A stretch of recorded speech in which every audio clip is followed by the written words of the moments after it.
Oh, hey bitch. Oh, excuse you. Baloney wash. I'm annoyed. I'm just here to give my opinion and carry Annie. Oh, it's Chris Avalon Unfiltered, bitch.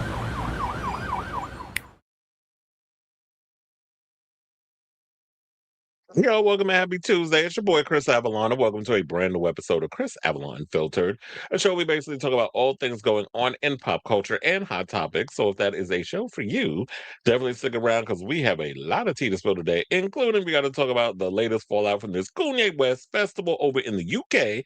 It's like they canceled it because his visa was denied. And we did talk a little bit about this yesterday, but of course, gotta have a follow-up. So we'll get into that. Plus, we got to talk about, the Michael movies coming out at the end of the month. Variety did a little expose on what the reshoots and everything that happened with the film. And I'm glad to say that from the Variety article, I've been vindicated because I had people trying to come for me in the comments to my, well, you don't know what you talking about. They didn't say nothing about no the third act. Man. It says it all in the article, so I'll be waiting for my well, fuck you, and I don't need the apology. I know when I talk, I say what I say, and it is what it is. So we'll get into that whole story. Speaking of which, with the Jacksons, apparently Blanket is getting himself involved in the legal war over Michael Jackson's estate. I'll give you the latest on that. We got to talk about Offset getting pow at a casino over in Florida, and I even got a picture of him in his little gown smoking a cigarette. The picture is so ratchet. I had to cackle, but we got the picture and everything. We'll talk about that now. Speaking of Offset, now we got something. We got to talk about his wife. They still married, regardless of the whole situation. Yes, they still married. Cardi B is out here putting some of these credit card thieves. Somebody stole her credit card, went on a $60,000 shopping spree, and she put them on blast. We got the clips and all of that, so we can hear from the horse's mouth. So we'll get into that. Plus, Karol G just did an interview with Playboy and basically said that she wants to speak out more about ICE, but her people are advising her not to speak out on it. We'll break that down. Halle Bailey, 3 years later, deciding to talk about the backlash she received from, well, the racist backlash to be specific, on what she received from the Little Mermaid. And who were the celebrities that actually came and showed her some support? We're going to talk about Blake Lively and Justin Baldoni, their settlement. Things have been denied. They're going to trial next month, so it's about to get ugly. Um, and speaking of Blake, it looked like her husband about to go to court because Darrin Henson, who was a choreographer. Well, I guess we could say was because he ain't choreographed nothing in a month of Sundays. He did the bye bye bye choreography. The choreography was used in Deadpool and Wolverine. Now he's filed a lawsuit, and I guess they're saying that he hasn't gotten any money from it, and then they use it in Fortnite, a whole bunch of other stuff. So he's taking them to court. Speaking of courts, Howard Stern is being sued for creating a hostile work environment from a former employee. And on top of that, it looked like his past is coming back to haunt him because they did a Vice documentary or docuseries or something another couple of years ago, and they was basically putting Howard on blast, talking about that he wasn't the easiest person to work for, and people were trying to get fair hikes or whatever the case is in their employment, and he was refusing it. So we'll get and break all of that down. Plus, we got to talk about Juicy Love Dion, who was recently eliminated from RuPaul's Drag Race. She's spilling tea and saying that y'all about to gag when y'all watch this upcoming week's LaLaPaRuZa. And there was a heated rivalry lookalike contest where a bunch of Shane and Ilyas got together, even to a point that they started making out with each other. And we got all the clips, we got all that stuff, and a whole lot more. So, yeah, it's a little slow news day, but I had to find some of the most interesting stuff to spill on here. But before we get to that tea, if you could please do me a solid and hit that like button. If you are new to the channel, hit that subscribe button. And also be sure to smash the notification bell so that you know when we go live with a brand new episode of Chris Avalon Unfiltered. We also have memberships and all that good stuff. So if you want to sign up and become a member, you can definitely do that. If you want to send super chats, super stickers, you can do that. But if you're a little cash strapped, definitely a like and a subscribe won't cost you a thing. It's free, and it definitely helps with the algorithm and all that good stuff. So please and thank you for all of your continued support and all the new people that have subscribed to the channel from all the little messy clips that I've been posting ad nauseum on my channel. We trying to go viral over here. Robert says hello, hello. All right, so Before I go live, I need to ask y'all. I'm not freezing or anything, am I? Because the Kanye West story is the big story. So hopefully, nothing is acting a mess. Just let me know if everything is copacetic. You said Matthew from Encyclopedia Madonica says a new song will be out next week. Did we have a conversation that Matthew Redman said that we got new Madonna coming? But now y'all talking about because what I was hearing was that there's a story going around. I don't know how accurate it is that she's getting the vinyl presses going for the new album. And people, and not one person in my comments saying, oh, it's too early. This is how the leaks start, all the other stuff. I'm like, everybody's doing vinyls these days. Taylor Swift, all of these people out here doing vinyl. So that means the album is coming. We got the singles coming and all that good stuff. So I hope the new song will be out next week. I mean, she shot the music video last month. So I was expecting it was going to be coming out pretty soon. It would be ridiculous if y'all shot that video early, only for it to come out later on in the year. And y'all talking about, oh, the album's coming out in September. I'm like, better not be. Okay, so thank you. You said it's not freezing. Thank you. Because normally, Cleveland be up in here to tell me, but I don't think he in the building. Anyway, but thank you for letting me know. Okay, so without further ado, hold on. Where we going? Oh, it's almost like I forgot how to do my show. Let me hit my banner. And let's get into our first topic. And let's talk about Kanye. So yesterday, we talked about how there was a couple of sponsors that had dropped out of the Wireless Festival. We even addressed the fact that, when I was giving all my what my overall thoughts and breaking down all the facts, that even they said he was going to be having trouble getting a visa to travel over to the UK to perform over there. So now, because of everything that's been going on and his visa has been denied, it looks like they had canceled the this festival over in the UK, where they only had Kanye as the headliner for all three shows instead of having other people to co-headline or to back it up. But I guess they were relying solely on the controversy, because you already heard that he sold out both nights at the SoFi Stadium in California, where they're saying he grossed between $30 to $35 million in his own pocket for both nights. And there's no proof of this. This is what people are literally saying. We haven't seen the data. I haven't seen any confirmed stuff from any reliable sources that have said that this is what he's made.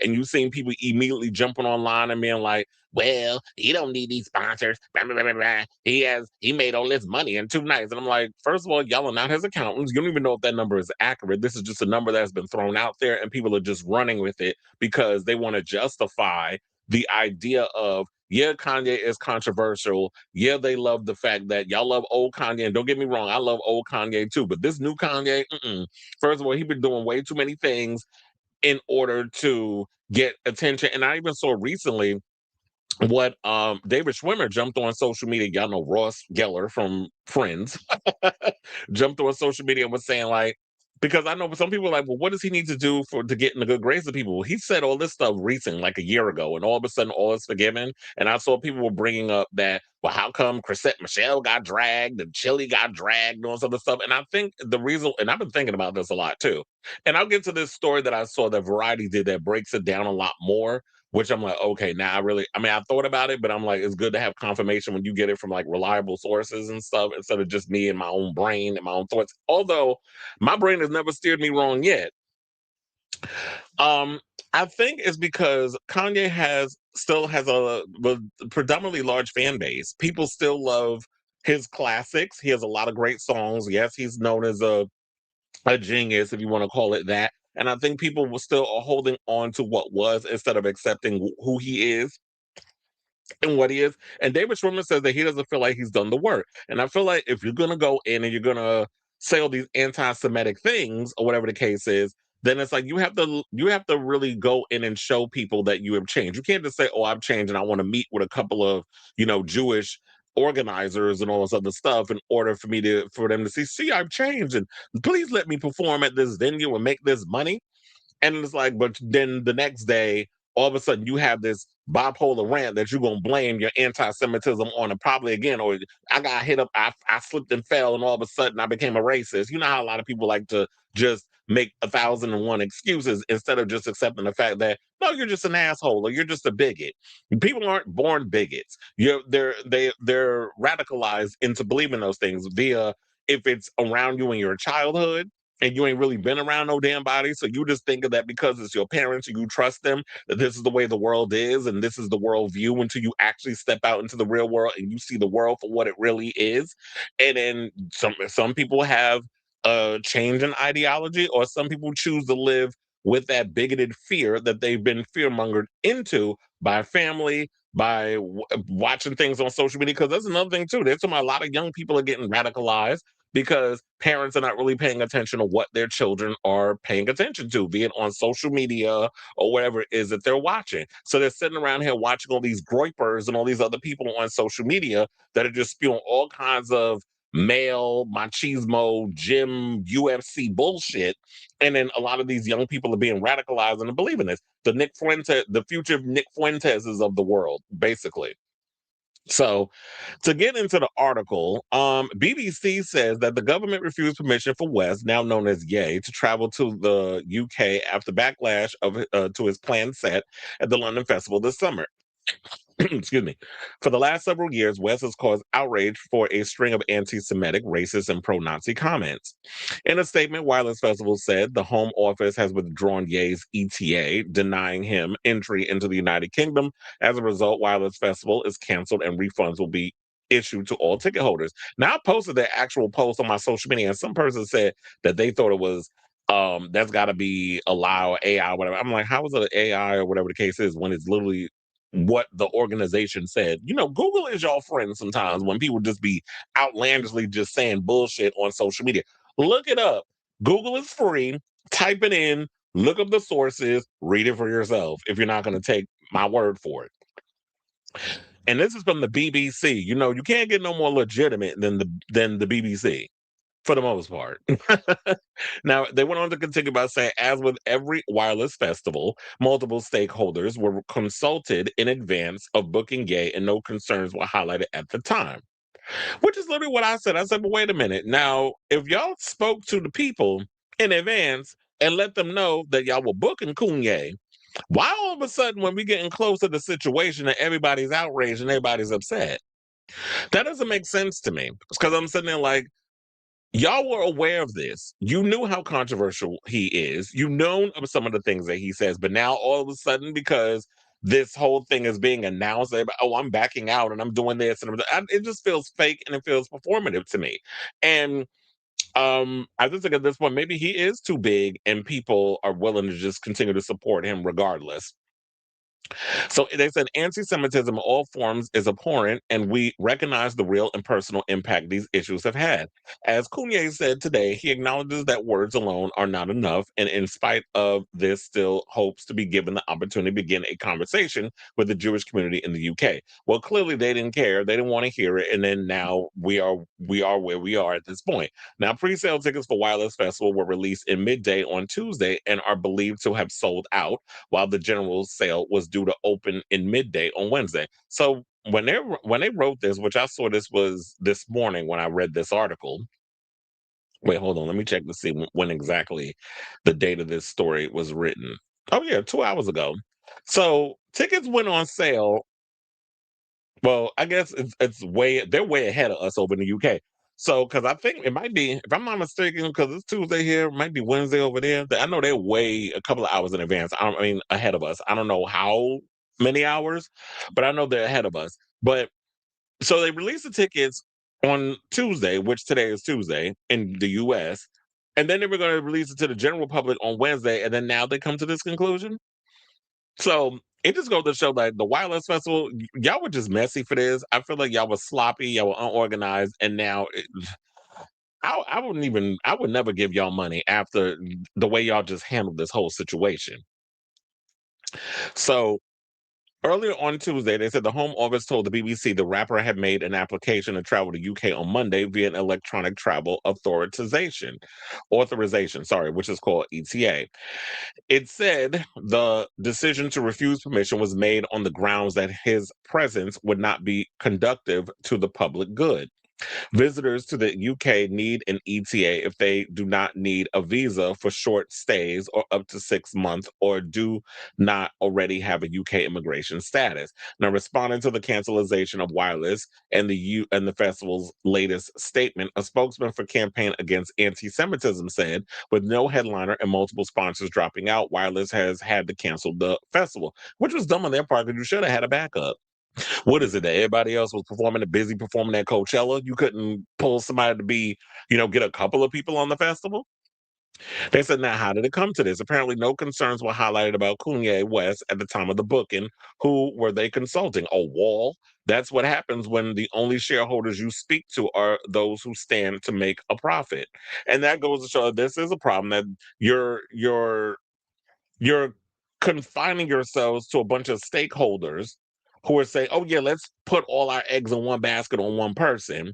And not realizing that while, yes, he does have a hardcore fan base that will come out and support him, there's a larger part of the world who's going to be like, you know what? You're going to try to find a way to fuck up his bag. And he has no one to blame, and there's no one to blame for this but Kanye. If he wasn't running around here saying all this ignorant stuff, knowing full on well that if you can dish your own people, black people will be forgiven with that, which is sad and unfortunate. The fact that y'all think so highly of yourselves that he could sit and say slavery was a choice, and all y'all will still go buy a damn ticket to see him at the SoFi Stadium or wherever he's performing at. But let him say something that is deemed anti-Semitic. They will come together like Voltron collectively, and they will find a way to ruin every aspect of any kind of comeback you plan on having. And then that's why I was saying before, why a lot of times Jewish people get mad because there's this stereotype that looms over them that they rule a lot of powerful situations, which for the most part is not true, but in certain situations it is true in certain type of situations.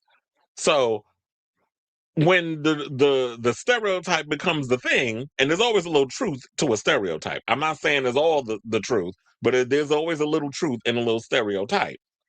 Then this is where we are with this situation. So it's like, yeah, they're not forgiving him. You was running around here, you wrote a song called How Hitler, you were selling Nazi imagery on your damn website, and you're wondering why the Jewish community hasn't forgiven you for because it's like, oh, you post a whole little long ass, long-winded Trumpian letter on social media and you think all is forgiven? You got to do more than that. You need to tap dance like Nick Cannon. That's what you need to do.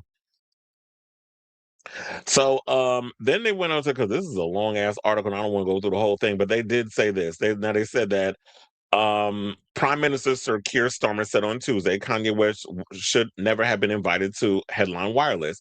This government stands firmly with the Jewish community, and we will not stop in our fight to confront and defeat the poison of anti-Semitism. We will always take the action necessary to protect the public and uphold our values. Now, Health Secretary Wes Streeting expressed similar sentiments earlier, calling West's apology mealy-mouthed and self-serving, and accusing Wireless of offering the rapper a fig leaf of credibility. And the funny part about this is this isn't the first time he said something anti-Semitic and then did an apology and then went off and went and did a whole nother rant again and said a whole bunch of more crazy stuff and then did another apology. That's the second time he's done this. So it's like, fool me once, shame on you. Fool me right. And to fool me twice, you a dumbass bitch. So why it makes I'm not mad at the Jewish community for not forgiving him if he hasn't done the work. And if because they always say when people show you who they are, believe you the first time. And if you're willing to make a change and change your ways and all this other stuff, I'll give you the benefit of the doubt. But when you show your entire ass more than once, then it's like, yeah, I'm side eyeing you. I'm not taking anything you say seriously anymore. Meaning, seriously, like I'm not going to trust you. I'm not saying I'm not going to take you serious because if you're saying something as ignorant as what you said about black people and what you said about Jewish people, I'm definitely taking you seriously on that. You can't go from George Bush don't care about black people to being slavery as a choice and making anti-Semitic comments. That just makes no sense to me. It just makes me wonder, what is your end game? So then they said if he wants forgiveness, it's not my forgiveness he needs. This is what Streeting told Radio 4. It's the forgiveness of the Jewish communities, and I don't think he's done anything to earn it, which is literally what David Schwimmer said in a separate post that I saw floating around online. I don't know if it was an interview or article, or whatever, but I did see that he had said something to this fact. Now, Home Security, Shadow Home Secretary Chris Phillips said West is guilty of appalling anti-Semitic and pro-Nazi comments, and we might have to change that. Not we'll call it Yahtzee. Rhymes with Yahtzee. Pro rhymes with Yahtzee comments and urged Home Secretary Shabana Mahmood to use her powers under the Immigration Act to refuse him a visa. Now, Liberal Democrat leader Sir Ed Davey had also called for West to be banned from entering the UK, while Reform UK leader Nigel Farage said, "Personally, I wouldn't buy a ticket."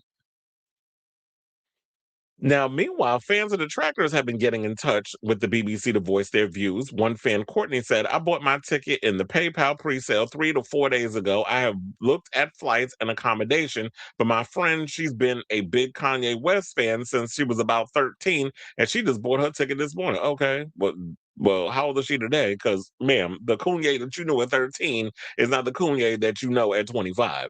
Now, another person said, "I was really disappointed. Everything that's going on in the UK at the moment when it comes to free speech is absolutely ridiculous." Well, it's free speech, but you also have to. This is what kills me with y'all with the free speech shit. Y'all just think that free speech is you can just say whatever the hell you want to say without consequence. You do know that there's consequences to actions. Now, why do you think the John Wick franchise was as big as it was? There's cause and effect, which is from the Matrix, philosophy, sociology.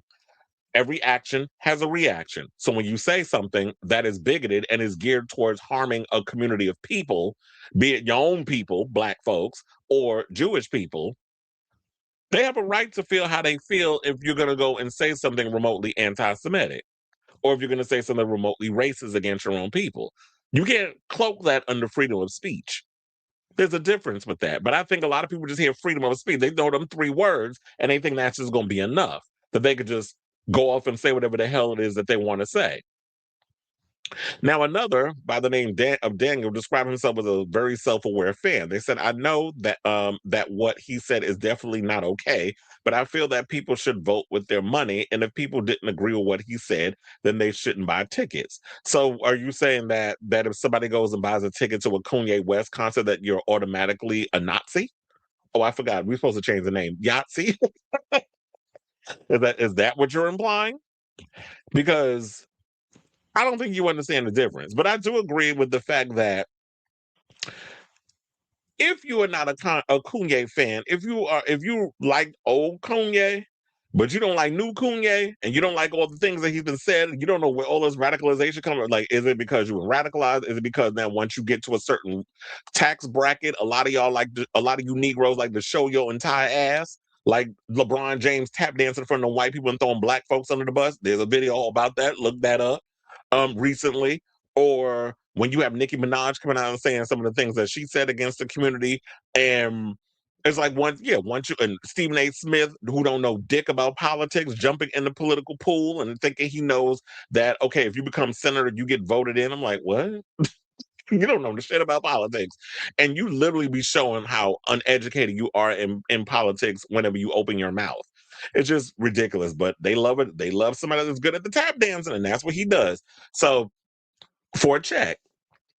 So once you hit a certain tax bracket, that's what it just seems like it is to me. That all of a sudden you lose all sense of logic and reason. Now, they said the government stepping in completely breaks the fact that people should be able to vote with their money. And like I said, at the end of the day, like I love old Kanye, new Kanye, I don't particularly care for. I'm not listening to Bully. I don't give a good goddamn about all this other stuff. It's just like I'm just too awakened with to be trying to even entertain the bullshit. Like I feel like I've outgrown all of that mess, and I feel like that I've just such low tolerance for stupidity and dumb bullshit that people say that I can't just. Oh yeah, I'm just so curious that I got to listen to what Kanye. I don't give a fuck what he's saying. I really don't. But if y'all still want to enjoy him, that's your business. That's your prerogative. You go stream him 8 million times on Spotify and Apple Music. You go and pay money to his concerts. I'm not doing that. I got way more better things that I want to spend my money on. But I'm not going to tell other people how to spend their money. But you have to realize these corporations and these other people who are the hires up have a right to be like, we don't want this problematic human being performing in our situations. They have a right to do that. And y'all just be mad. Or better yet, Watch old clips of him on YouTube, watch live concerts of him on YouTube, or just stream Bully. Do that. That'll be as close as you get to see him perform as you can, unless he does another couple more nights at SoFi, and you can buy tickets to that and go jumping around like some 12-year-old, reliving your oats. So yeah, he's apologized, all that good stuff. But there was this one thing before we get up off this that I want to get to that I did read from Variety, where they talk about why the rehabilitation of Kanye West, what it says about America. And I was like, you had a point. So I'm gonna read a little bit of it. So it said it's hard not to imagine that for around 140,000 people, excuse me, over 2 nights. And I think it's because it was 60K every for 2 nights, which would be 140. Because SoFi Stadium capacity is 60,000. Over 2 nights at LA SoFi Stadium last week, a sort of collective willful amnesia took place, as if the man on stage had never declared DEFCON 3 to Jewish people, had never said, I love Hitler, I'm a Yahtzee, Jews were better as slaves, and slavery is a choice, had never worn and sold t-shirts emblazoned with a rhymes with Gnostica. There was bald headed ass, always late, Lauren Hill, Travis Scott, wide back ass CeeLo Green, and Don Tolliver joining the man. Kanye West, also known as Yee, Yeezy, Yay Yay. Okay. On stage, there was Chloe Bailey, that dumb broad, who they were talking about how she was posting videos of herself singing along. And one of my friends said she be out here promoting Kanye, but she can't even promote her own shit. I did laugh when he said, it's like, bitch, you can't even out here promoting your music. Nobody's buying your stuff, but you up in here praising Kanye like he the second coming of Jesus. Now they went on and also said, apparently, at least for those who support for him and wavered, a full-page ad in the Wall Street Journal was all it took to wipe the slate clean. For some, not all, because clearly you just saw that they canceled this concert. In January, West took out an ad in which he apologized for the above and other comments, blaming them on mental illness. Okay, and recently diagnosed head injury. So yeah, I could bash myself upside the head, and all of a sudden I'm gonna just start hating everybody. Further in the rehabilitation, his newish album "Bully," which blatantly has established record label as a partner, debuts at number 2 on the Billboard 200 album charts this week. Meanwhile, you got fake ass, that Instagram blog, because they can't afford to even create their own website. The Neighborhood Talk had the unlitigated gall to go and spread a lie over on their channel and say he got the #1 album in the country. First of all, shout out to the South Koreans, because the person who got the #1 album is BTS. So if they're gonna sit up here and tell it correctly, and don't tell it where you try to write a whole paragraph in the headline, and that's where everybody only gets their tea, instead of really understanding that yes, BTS got the #1 album in America. This is the first album that Kanye has released that went straight to #2. So if you're going to tell your stories, y'all got to get up in here and tell it correctly. And that shit pisses me off when people be up in here just telling half truths because they want to get a certain base going. So now they said, how did he come back so quickly after so many years of divisive behavior and 3 years of hate speech? Yes, he made great music early in his career, which I'll be talking about. In fact, he is the most important and influential popular musician of this century. But without overstating the case, it's all part of a larger narrative about, and this is the part where I say, this is where I feel like it hits the nail on the head.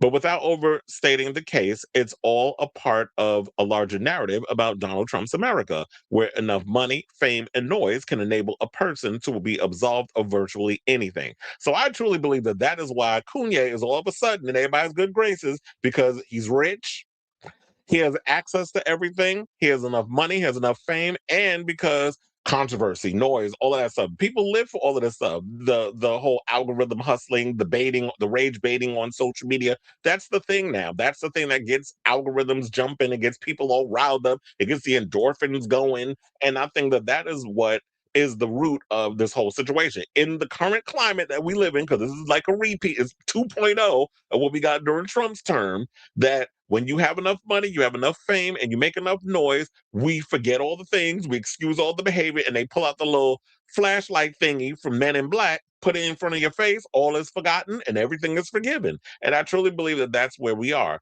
And that's why people are so willing to forgive Kanye for a lot of what he does.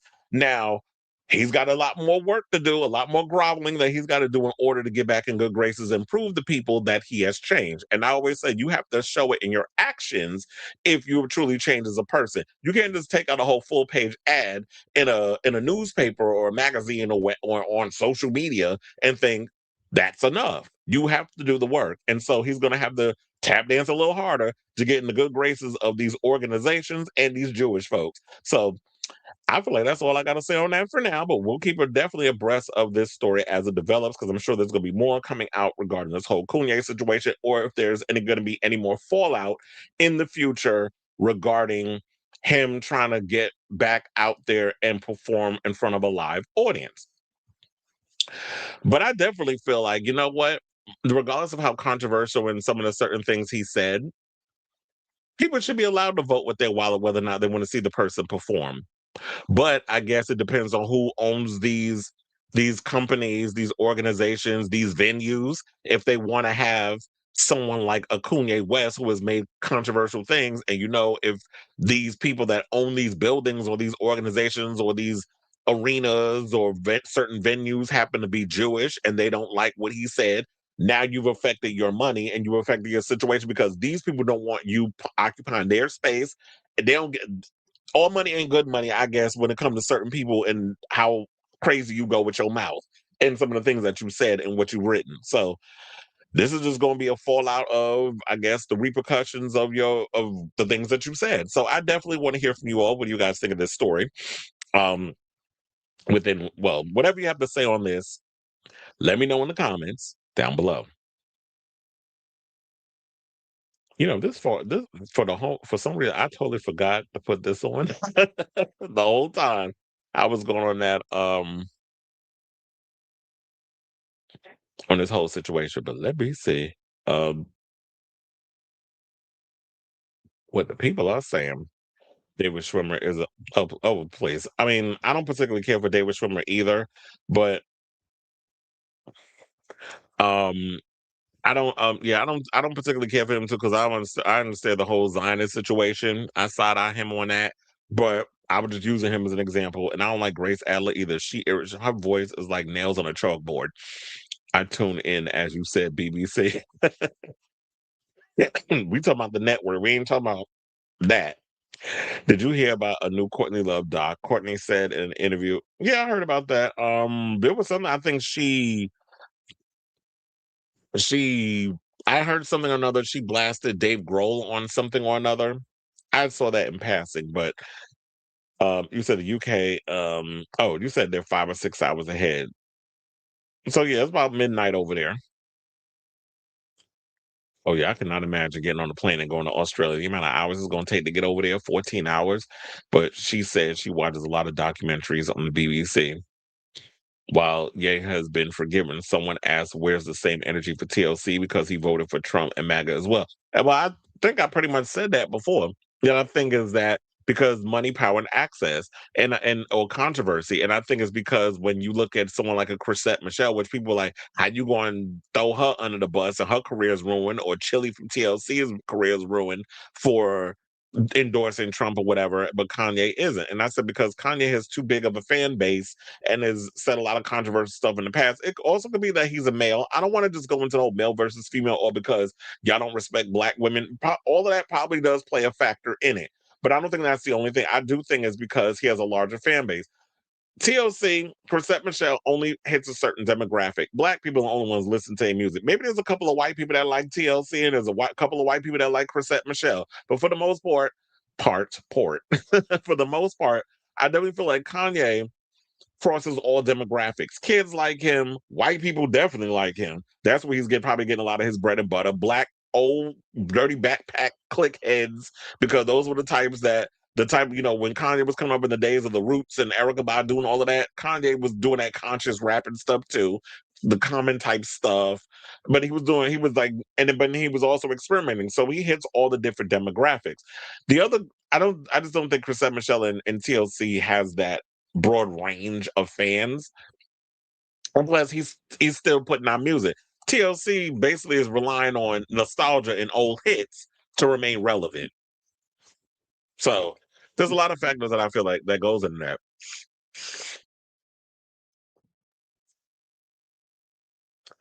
Malcolm X said he couldn't even be anti-Semitic because he would be talking about Arabs too. Vinyl pressings have to start early in the album process because they take 6 months. That's what I said. It's about too early. I'm like, just because they get pressed doesn't mean it's going to get leaked. And it doesn't even matter because you could put CDs or whatever out, or you could send out the digital stuff to to a certain situation. You could send out things to anywhere, and it could in transition it could get leaked. So it's not just the vinyl that people need to be worrying about. And they take 6 months to make. Best-selling artists get top priority, which is why an artist like Taylor can have 7 variants in 3 months. Sailor Mermaid's in the building. Said thank you. Now he has no talent.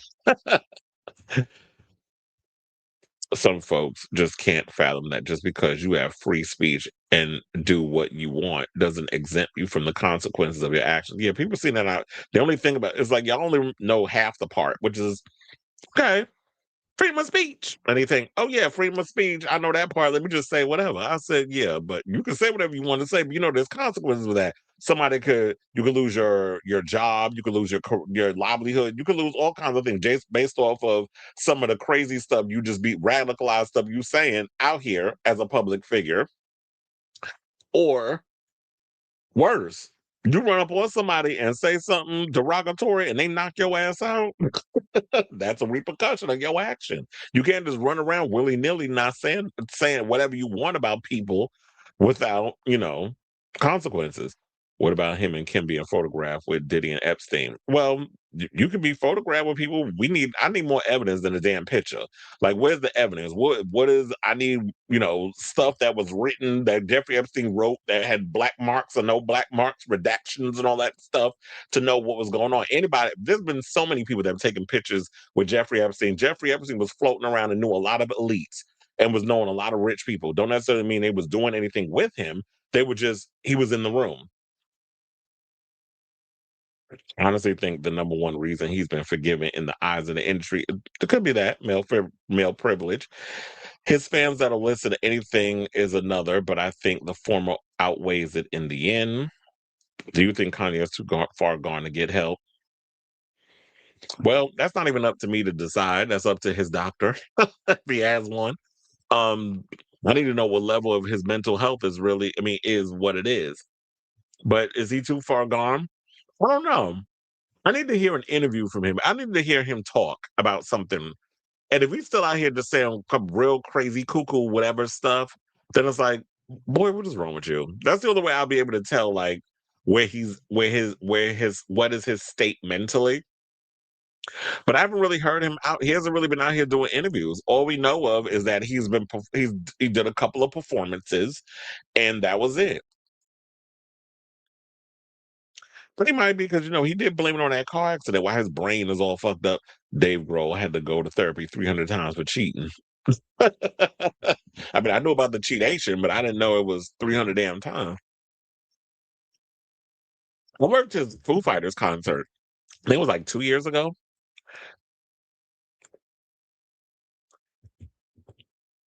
I know you don't live for her, but a Singapore. Don't even get me started because I already had that link sent to me. Um, about chaperone and treatment and all that other stuff. And I was gonna watch it. And then I saw who sent it. I'm like, oh, this looks interesting. I don't know if that was an AI photo of him, but then when I did a closer look, I was like, oh hell no. And I deleted it. I don't care what he got to say. This how I don't like somebody who's like, I don't even care what you gotta say. If I see who it is, I'm chop next. Let me know what he said. And then I'll just respond that way. But I'm not sitting through no 30-minute video of you given whatever type of citation you want to give on that failed drag queen. You said put out an amazing video today comparing the treatment towards Chapel versus Ben, who done far worse. She also compared her to Natalie Maines. From the chicks?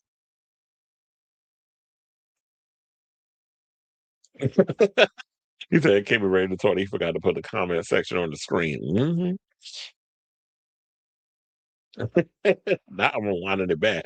Kanye music fucking great. I can't fucking hate. He only had bad albums recently. Yeah, it was like once he started with the whole crazy whatever, he hasn't put out good music. I haven't liked the last his last couple of albums, so I pretty much moved on from that. But I'm like, he can get a good album. I mean, he got enough ghostwriters to help him write his stuff, and which is kind of annoys me. Y'all are okay with Kanye hiring people to write his shit, but the minute a Cardi B or anybody female has writers or whatever, I'm just saying in general, I'm just throwing it out there. The minute a woman does it, all of a sudden, y'all want to be the gatekeepers of what is real and what is not real hip hop. Like, get off my line with that. Anyway, let's move back. Well, let's move on into the rest of the show. Wait, hold on. Did I make sure? Okay. And let's talk about Michael Jackson and this upcoming biopic that we have coming out that was directed by Antoine Fuqua. And it should be coming out at the end of the month around April 24th. So it's going to take an intimate look into his life and all that other stuff. And what I found funny is that thank you, Variety, for vindicating what I've been saying. Because I had people that were sitting there talking about when I said the reason why the movie had to undergo a set of reshoots is because there was a loophole. Apparently, they didn't read the fine print from the estate that you could make the movie, but you could not base any of the stuff and put it in the film around any of the lawsuits against any of the kids or one of the kids. I don't know if it was one of the kids or all of them. You couldn't use any of the SA accusation stuff. So they used one of them, filmed the whole thing as part of the film, and literally after there was we can't use this, so they had to literally cut all of that out and do a reshoots, which I heard was between costing between 10 to 15 million dollars. So let's get into that story because Variety went into full detail on it. So I was like, I feel vindicated because I said this a year ago and people was out here calling me a damn lie, but they're actually saying it in the article. So let's get into her. So Michael, the story of Michael Jackson rise to superstardom was supposed to begin in medias res with one of the darkest chapters of the singer's life. In one scene from the film's original script, the king of pop stares at his reflection in the mirror capturing, oh, he was trying to be the man in the mirror, see if he was going to make a change. They said capturing his sorrowful gaze as police car lights flash behind him. It's 1993, a decade after Thriller gripped the culture, and Jackson had just been accused of child molestation. You know, you got to be careful with some of the stuff and with these YouTube algorithms. But the sequence with the investigators who arrive at Neverland Ranch to search for evidence is one of the many that were left on the cutting room floor. Michael, which Lionsgate will release in the United States on April 24th, was supposed to explore the impact of the allegations on Jackson's life, with much of the third act devoted to the scandal. But that finale was scrapped along with a mention of the child the SA accusations. We'll just have to call it that. According to sources with knowledge of the production. Now, that's after attorneys for the Jackson estate, which served as a producer, realized there was a clause in a settlement with one of the singer's accusers, Jordan Chandler, that barred the depiction or mention of him in any movie. After the late stage recovery, filmmakers went back to the drawing board to come up with a new ending, which after I read what it is, I'm like, this movie's gonna be trash. But anyway, they said the process was further delayed after the house of screenwriter John Logan was damaged in the Palisades fire. As a result, Michael which had been scheduled to land in theaters on April 18, 2025, was delayed to October 3rd before moving a final time to spring of 2026. Now, last June, the cast reassembled for 22 days of additional photography to shoot the new third act and flesh out scenes earlier in the movie. Production restarted in LA, but didn't qualify for any state tax rebates, which added 10 million to 15 million to the budget. According to sources with knowledge of similar projects, Michael was greenlit for $155 million. Yet I'm hearing stories that Universal didn't want to give Madonna $100 million to do her biopic. I'm like, but you giving this movie $155 million, and it probably is way more than that. Y'all better hope this movie makes its money back. But for what I'm hearing, that opening weekend thus far is going to be pretty big for this movie. The Jackson estate shouldered those extra costs because the era necessitated the changes. It was like, yeah, if you would have caught that in the beginning, we wouldn't have had to go and spend an extra amount of money. I wonder if this is why parents had to be taking them to court. It's like, but wait a minute. So now y'all pulling money out of the estate to fund this little vanity project that's not being 110% truthful about my father. So then they said because it was willing to foot the bill, the estate had an equity stake in the film, according to another individual with knowledge of the production. Now, instead of concluding with one of the most ignominious moments in Jackson's career, Michael will end with the pop star still at his zenith. The last scene is set during Jackson's Bad tour, following him as he prepares to take the stage for another electrifying performance, according to sources who has seen the finished film. Indeed, the movie leans heavily into Jackson's music, featuring one showstopper after another, and away from his sometimes bizarre personal behavior, where they said it does include a sweet moment where Jackson buys toys for kids in the hospital. So basically, in this movie, what y'all trying to tell me is that we're just going to be getting a whole bunch of fan service of Michael buying toys and Michael being, Mr. Congeniality and all that. And y'all really think I'm gonna spend $20 on this shit? This is one of the exact reasons, and I said this, why I hated Bohemian Rhapsody. Because y'all decided to queer wash everything about Freddie Mercury and try to make it like, oh, he was just a man that liked pussy, and then all of a sudden he in one scene he winds up in a damn glory hole in some public bathroom like he George Michael. And I'm sitting there like, really? This is the bullshit y'all selling people? And of course, Rami Malek gets an Oscar and the movie makes $100-something million in the box office. Because when you remove all the things that's gonna offend certain people in certain countries, then you'll make your money. So that's what this is all about. So it's fan service. We're just gonna see Michael Jackson do his nephew, his Timu Michael, basically Jafar, up in there giving Michael performances rejudged for a new audience, which is going to probably be like Michael the musical that you can go on Broadway to see that, and we're just going to be seeing a rejudgification of his hits. So where's the mess? Where's the drama? I mean, isn't that what we're supposed to get with a biopic? I don't want to watch a 2.5 hour long form music video, which means I'm not going to see this. Now, I do want to see the movie. And let's be clear about that. I do want to see the film. But I don't know, based off of this article, it kind of got me annoyed.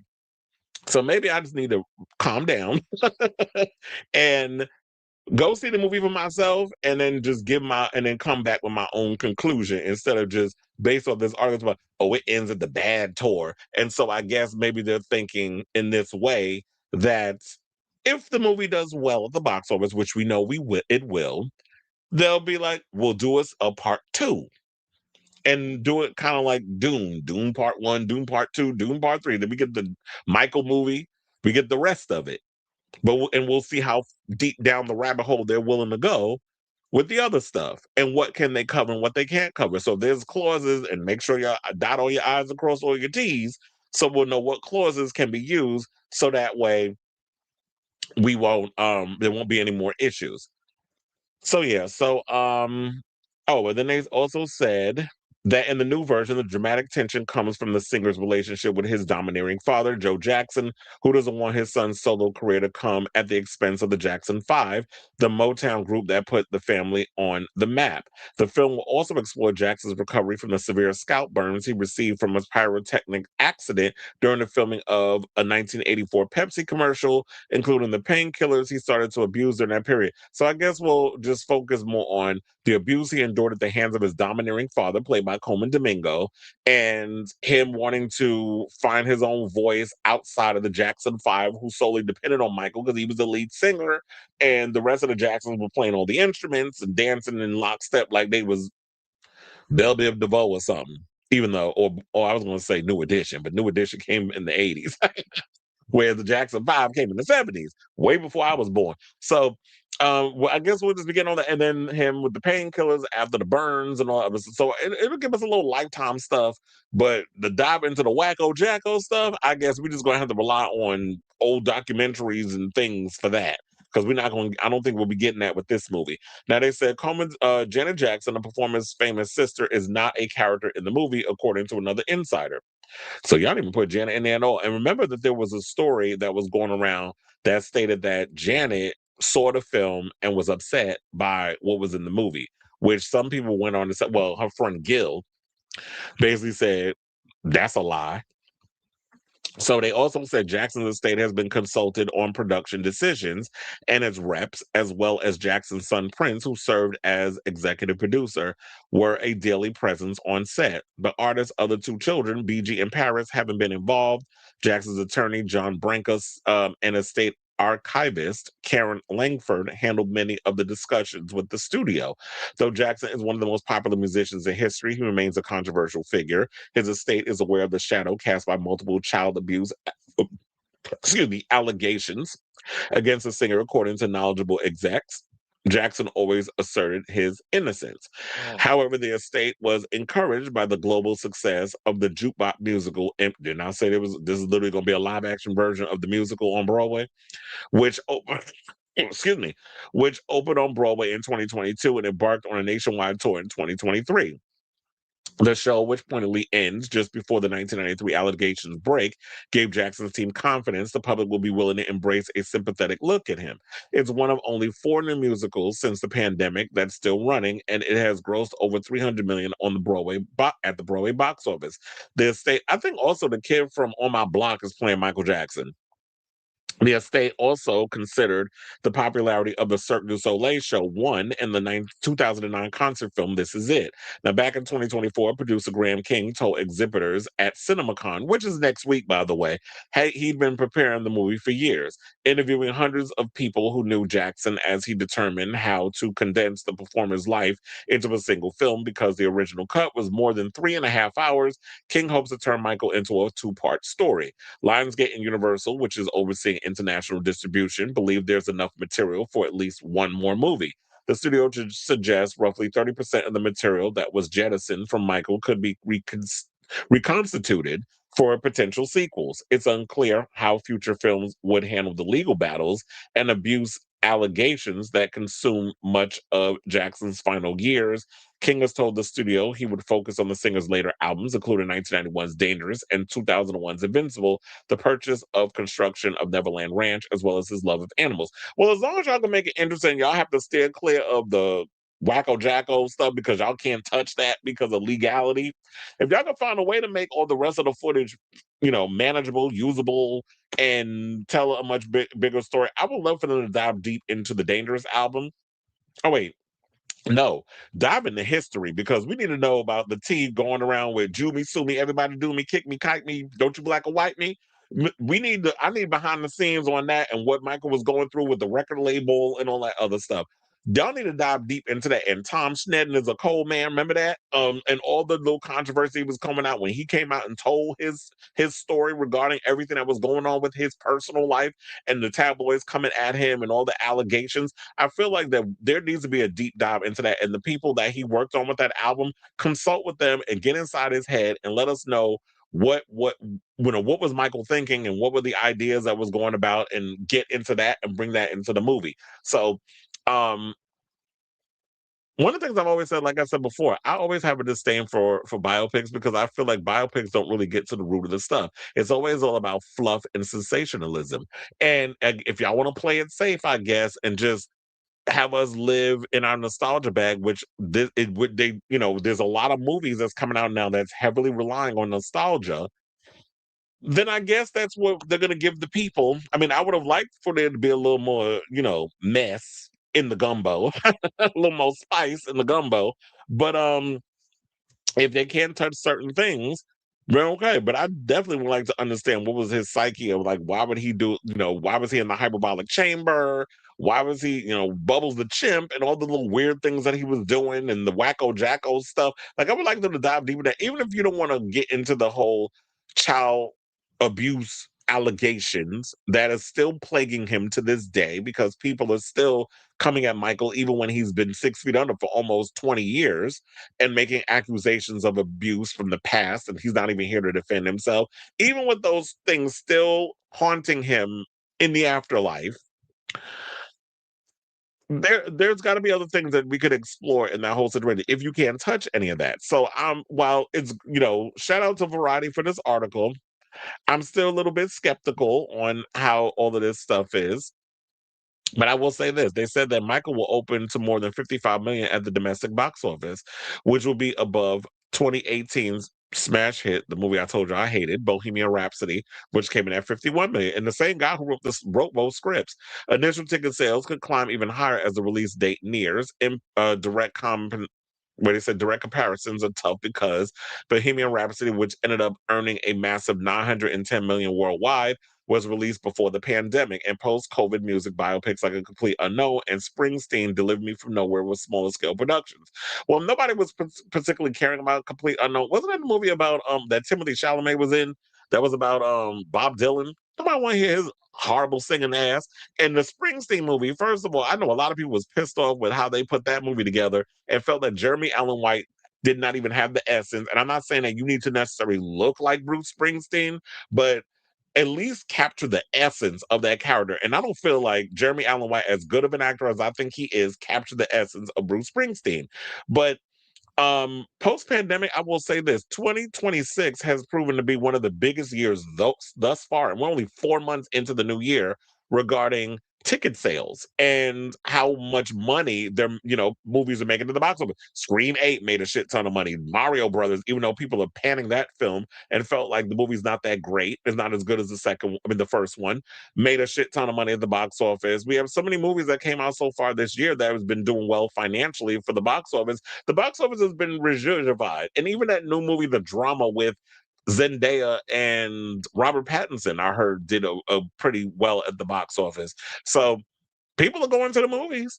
And um post pandemic, the movie theaters are starting to pick up, and I think we have a lot more movies that's going to be coming out later this year. So many good movies that I'm looking forward to seeing this year coming out.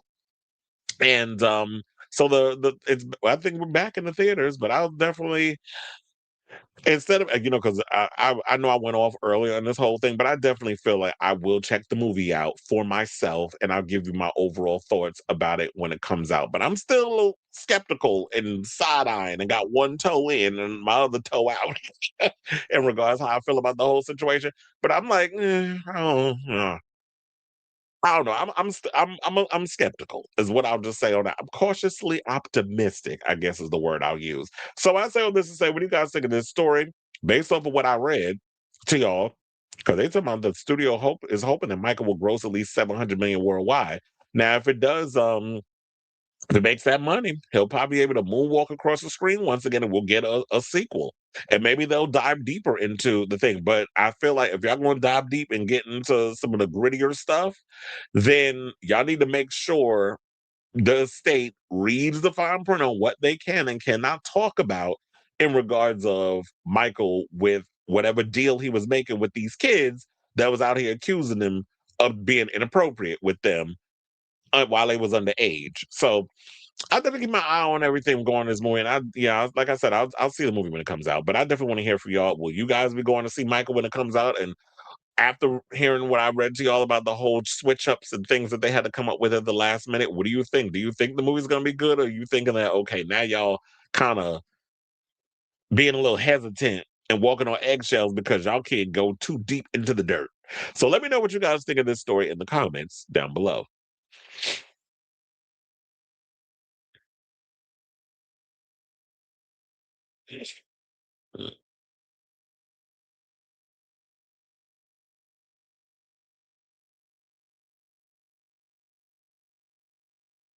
Allegedly. Um Kanye, he does have ghostwriters. And this just copied the Max video, which was too probably. I don't put nothing past a lot of these YouTubers. A lot of people be running around here stealing people's shit and trying to pass it off as their own, or trying to do their own version of it. I like some shit on Donda, but everything else after was a train wreck. The Swiftologist actually made some original points. He quoted Susan Faluti's Backlash, an undeclared war against American women, and made the analogy towards other far more problematic artists. And here's the thing: you can watch other, because I do the same thing. I'll watch other YouTubers and I'll be inspired by their videos, and I'll give my own little personal take on stuff that they've said. And I'll make my own video on it. I don't believe in the whole like I'm gonna just rip off other people's stuff, which they are doing out here.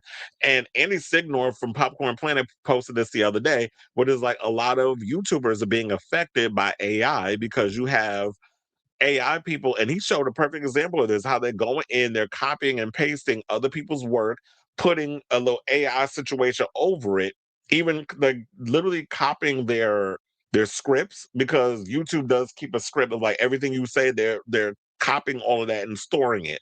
So they'll copy the little script or whatever, put it in the whole AI machine, and then we'll put, and then I have create an AI video over it, and that'll get more eyes on the program than what we're doing over here. And so a lot of us who are actually taking time and hours as independent contractors, which a lot of us are on YouTube, it takes hours for me to, like today. It's well, any normally when I do a show, it literally takes me like 4 to 5 hours to put the show together because I'm looking for the topics, I'm converting a lot of things. I gotta I gotta get the pictures, I gotta create the banners, I gotta create all of these things, the headlines, the lower thirds, all of that. So it takes, when you don't have a team of people to help you with theirs, where I just show up and like, here's a couple of stories I want to do, send it to the producer puts it all together, I'm paying them.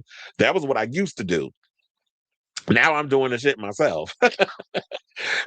Plus programming all the buttons, reading all the comments, doing all that stuff. So when you're an independent contractor, it's not, it's a lot. So when we're working our ass off trying to create content for people, and you have AI coming in just literally stealing our shit, and then there's people, somebody from India goes and takes our stuff, and they getting 50K off of doing a short form version of what I just put together.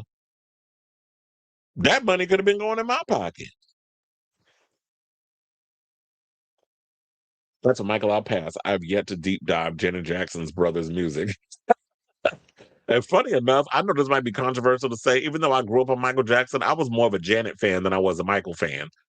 I just think it was because, she was fearsome with her dancing. She was always evolving as an artist. Michael always kind of gave you the same old, all that the militant outfits, the Jerry curl, the same choreography. Like it was, Michael didn't really, in my opinion, evolve enough.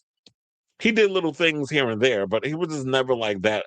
Um, he was never like that big artist for me. I liked some of his stuff, but I was not a big Michael fan. I also don't see that many people my age excited about it. It'll be interesting to see if Gen Z would actually go in and see the movie. I mean, but like I said, this might be a nostalgia thing because a lot of like my generation, we all grew up on Michael Jackson, so we'll be the ones in theaters, and parents might take their kids to go see it. 10 million is a mess. It's funny how it costs that so much money just to do a new version. Yes, I love me some Coleman Domingo out here playing Joe Jackson. I don't know what they can do. Jordan went into hiding, making it hard to seek removal of the one-sided NDA. Something Baldoni was why there's no settlement. I remember when I was a little kid, they would still show the Jackson 5 cartoon. Oh, yeah, I used to watch the Jackson 5 cartoon. Millennials, Gen X, and baby boomers are excited. Gen Z believes he was a predator because that's all they grew up with. An image. The Michael biopic is for older audiences, which is why it's I mean, same thing with Bohemian Rhapsody. A lot of older people went to go see that. They made $900 million at the box office, and possibly the highest grossing film of the year. I'm getting tickets for 3 screenings this payday. Damn, you going to see it 3 times? I'm thinking once is gonna be enough to me. When Detective Latoya went on a smearing campaign wearing Michael's signature aviators, she even called him an F slur. But now when you look at Detective Latoya, she the same size as Kelly Osbourne. She better tread lightly. He was an older gen is excited because like he became a huge star when he died. So yeah, I mean Michael Jackson was always a huge star.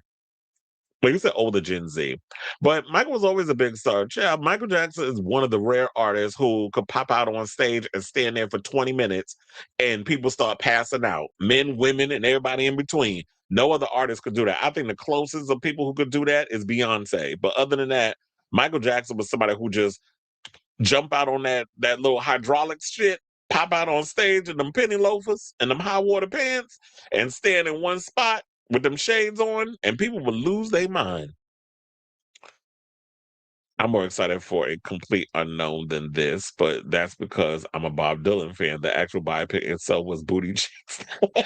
That's what I said. I was like, nobody cared about that movie. So for y'all to sit and compare a complete unknown, which Timothy Chalamet thought he was going to win an Oscar for, and the Springsteen movie to Michael, I'm like, apples and oranges. First of all, it's a bigger budget behind it. It's going to be a lot flashier. And when you do a movie on Michael Jackson, you can't the budget for that movie can't be like 20 to 25 million. You can't make an independent film.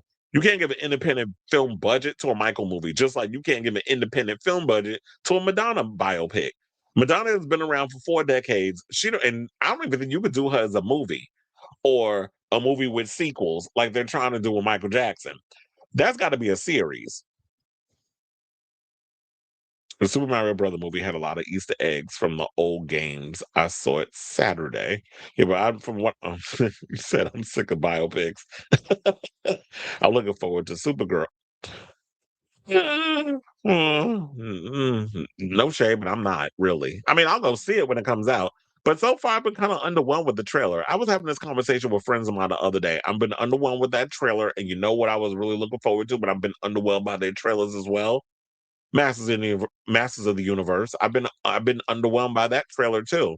And word on the curb is in a post credit scene, which I'm annoyed by. If this turns out to be true, they said that they're gonna give that Orko is gonna make an appearance. You couldn't have put Orko in the whole fucking movie. Why I gotta wait to see him in a post credit scene? Oh, y'all still trying to perfect his CGI look.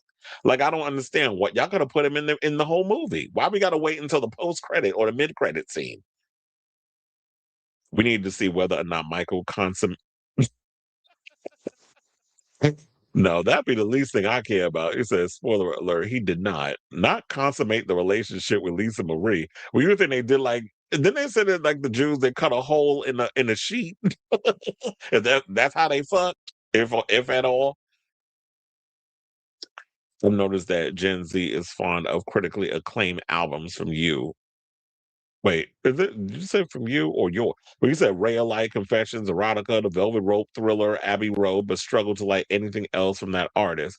So you think it's that they basically just jump on the bandwagon of what was trending or what was popular instead of just liking the music for what it was or the artist?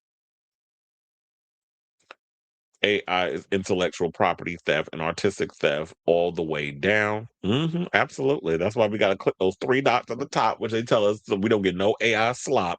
Gen Z will tear it to shreds and call it romanticizing up. Yeah, they just might. And yes, he was. Well, you said Madonna hates it because she can. Black love is in the building. She only makes fairies faint. Not saying that. Oh, you said that Madonna hates it because what? She can't make people pass out when she get on the stage. The Mario movie was pleasant to watch, but the story structure and writing needs more attention. But other than that, yeah, that's why. That basically what you said is what a lot of people have been saying. Baby Bowser Jr. was sure he deserved Baby Yoda. Well, yeah, they could have did well, you saying Orko, they could have did the whole Grogu treatment. Yeah, y'all could have did a little puppeteer situation. The Supergirl actress is getting dragged, but James Gunn is getting dragged. Well, right now she's filming a movie with Charlie XCX in Japan. Takashi Miike is directing it. A little horror movie, which I'm looking forward to. And I heard Faces of Death comes out this week. I might actually go see that. Which I'm hearing is getting it's getting good reviews from the people who I watch on YouTube is saying that they saw it. Killjoy Jake, who hated Scream 7, and for the most part, he is a Scream fan, but he hated that movie, said this was good. So I might actually go see that. So you said, but James Gunn is getting dragged because it's woke, but the same crowd is forgiving. Well, I don't know why you so much it's woke. First of all, it's based on the Supergirl Woman of Tomorrow graphic novel. So I don't understand why people are getting to my it's woke. Clearly, you didn't read that graphic novel because that's what they based this movie on. But it's just the color palette, the trailer. It's just not selling me. That's the only thing. And so when they showed that fight scene at the end of the second trailer, I'm like, okay, now y'all pulling me in. I don't know. Maybe the movie is going to be better than the trailer. Because, sometimes you'll watch a trailer and I'm like, the trailer is crap. But then when you see the movie, it's like, oh, but the movie's good. Veronica was mixed reception. It's only now getting praised. Well, that whole era, she was kind of dragged. The sex book and us, Penny Loafers is a gag. Yeah, once upon a time I had a pair, but that's most video game films because you have to understand the lore. But she was told us, shut the fuck up, even though she says she can't stop internet haters. Well, it is what it is. All right, now speaking of the Jacksons, we got some more Jackson news. So let's talk about Paris Jackson's brother, Blanket, who apparently is getting himself involved. Well, Blanket BG, I don't know, Prince Michael Jackson II. I don't know what is this child's name. He's got a lot of them, but apparently him and his legal team are apparently unsuccessful. They said in their attempt to resolve their bitter battle with their late father's estate. So there's still some type of drama going on with this whole family situation. And without further ado, let's get into this mess that's going on with them. So it says Paris Jackson's younger brother Blanket appears to have entered the fray in the battle between his sister and the co-executors of their late father Michael Jackson's estate.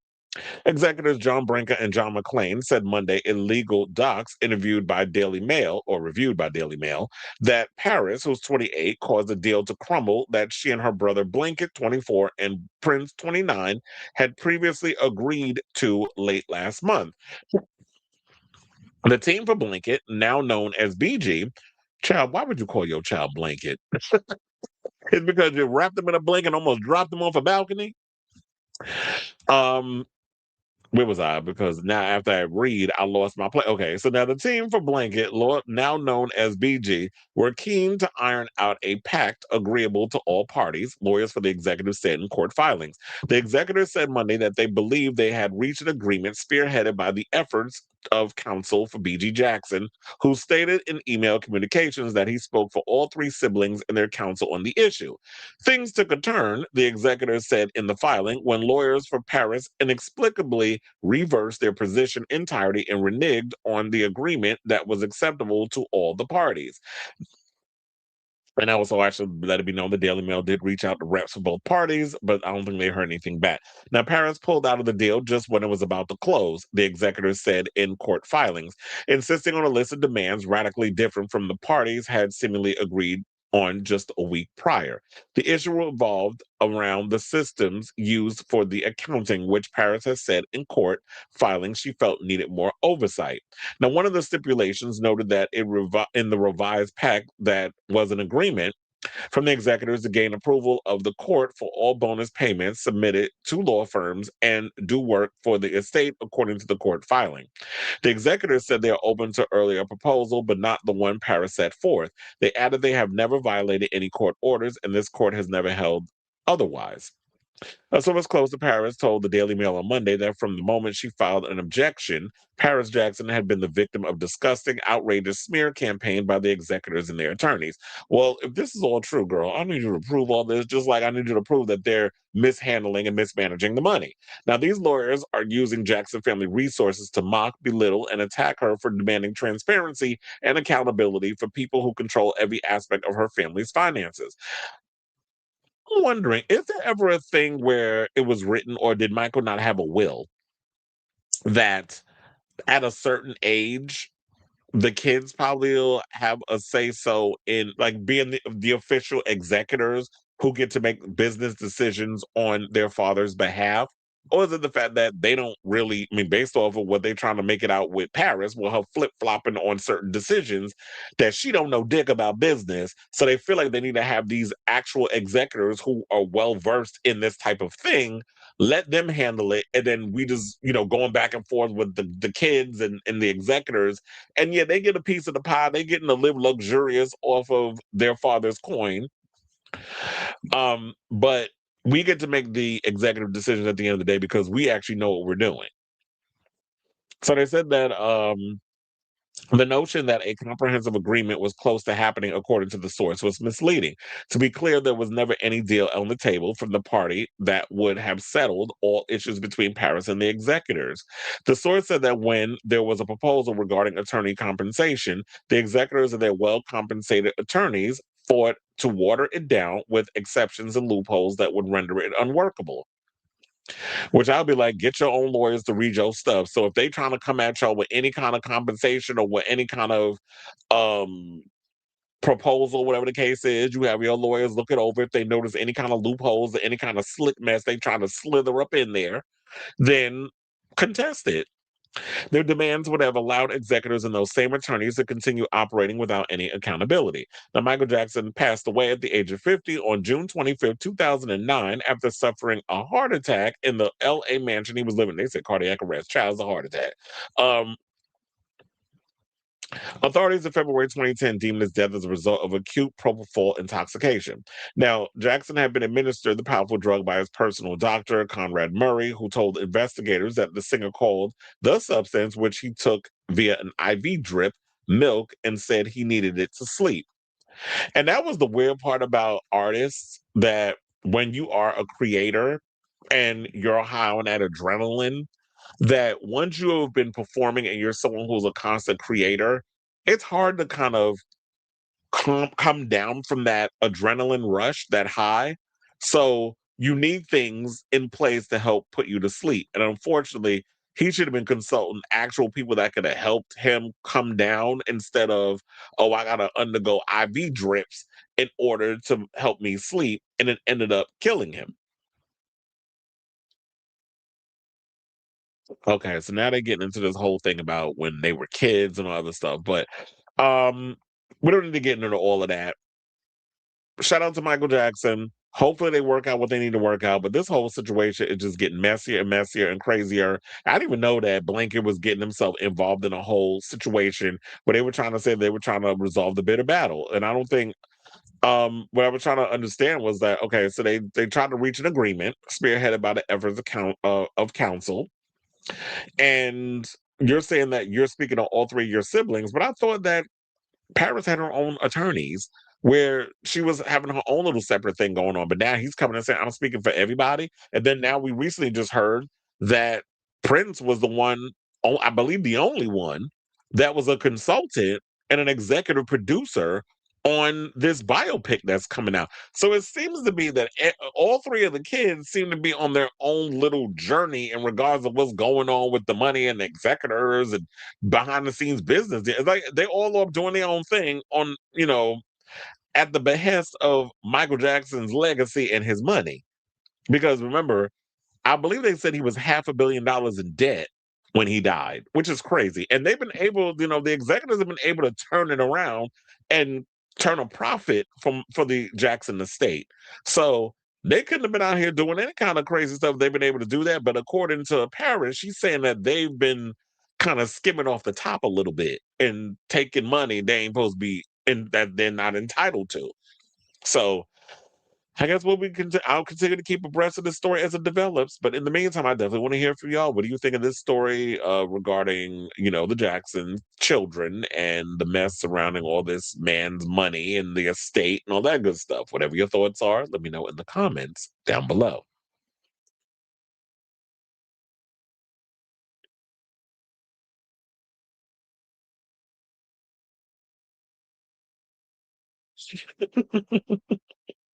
Mm-mm, mm-mm, mm-mm, mm-mm, mm-mm. It's Blanket Bio Kids. He kind of looks like Michael in that picture.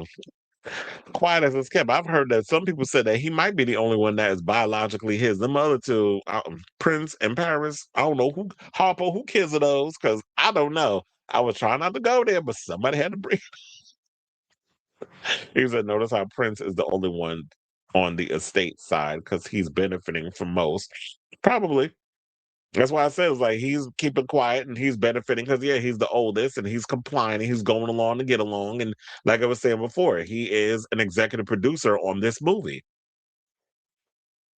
And I'm sitting there like, y'all weren't even alive to know much about your father's past, yet y'all speaking on his behalf because y'all were all little when he died. Blanket is, yeah, I got what you mean. He said they don't get the pie till they turn. Oh, Jesus, why so old? He said that's the problem Paris has. The age thing is bad.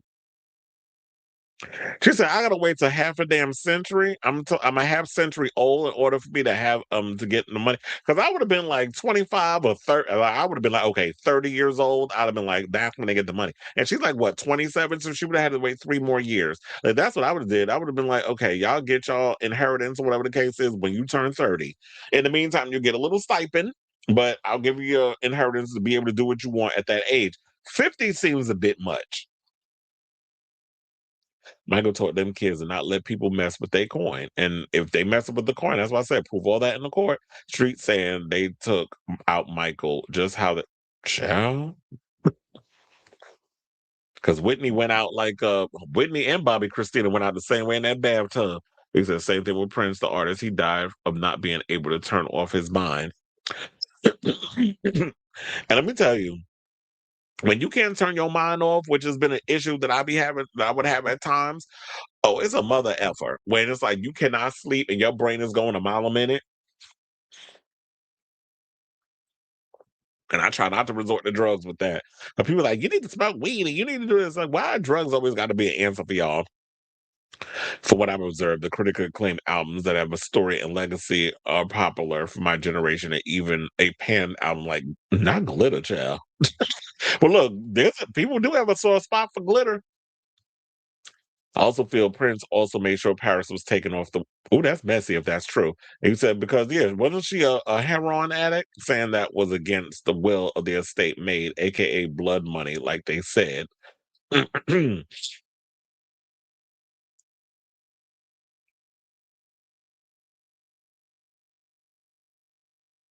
Remember that story too? That Catherine was the executor. I don't know. Look, at this point, I am hella confused as to who has what kind of who's the executor.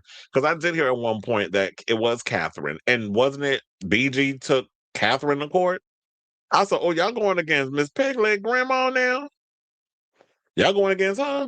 We're not going against Lady Polio. Y'all need to leave her alone. Leave Catherine alone. Let Catherine do what she doing. And y'all taking your own damn grandmother to court." To me, that was grimy. So it's like 20-year-olds are unstable with absolutely. That's how they get into addictions or spending sprees. And yeah, at one point, Paris had a drug addiction. Virgo restless, exactly, because Michael was a Virgo. You said Virgo restlessness. Hmm. Yeah, melatonin, definitely. I've heard about melatonin, never used it, but yeah. Damn, if Michael Jackson dollars was in 500 mil in debt, then half of those people are not millionaires or close to it.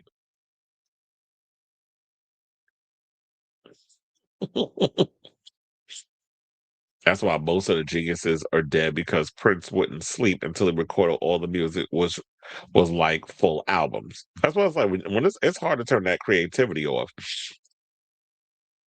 What was Prince, a Gemini? Because if he was, then it was like makes perfect sense. But yeah, Michael Jackson was a Virgo. He was an August Virgo, but he was a Virgo. But anyway, okay. Let's get back into the show and let's talk about Off Cheat. So Off Cheat running around here got powed in the ass. Well, they said in the ass. Some people saying it was the leg, but apparently he was at a casino. I don't know what he was doing at the casino. I'm assuming gambling.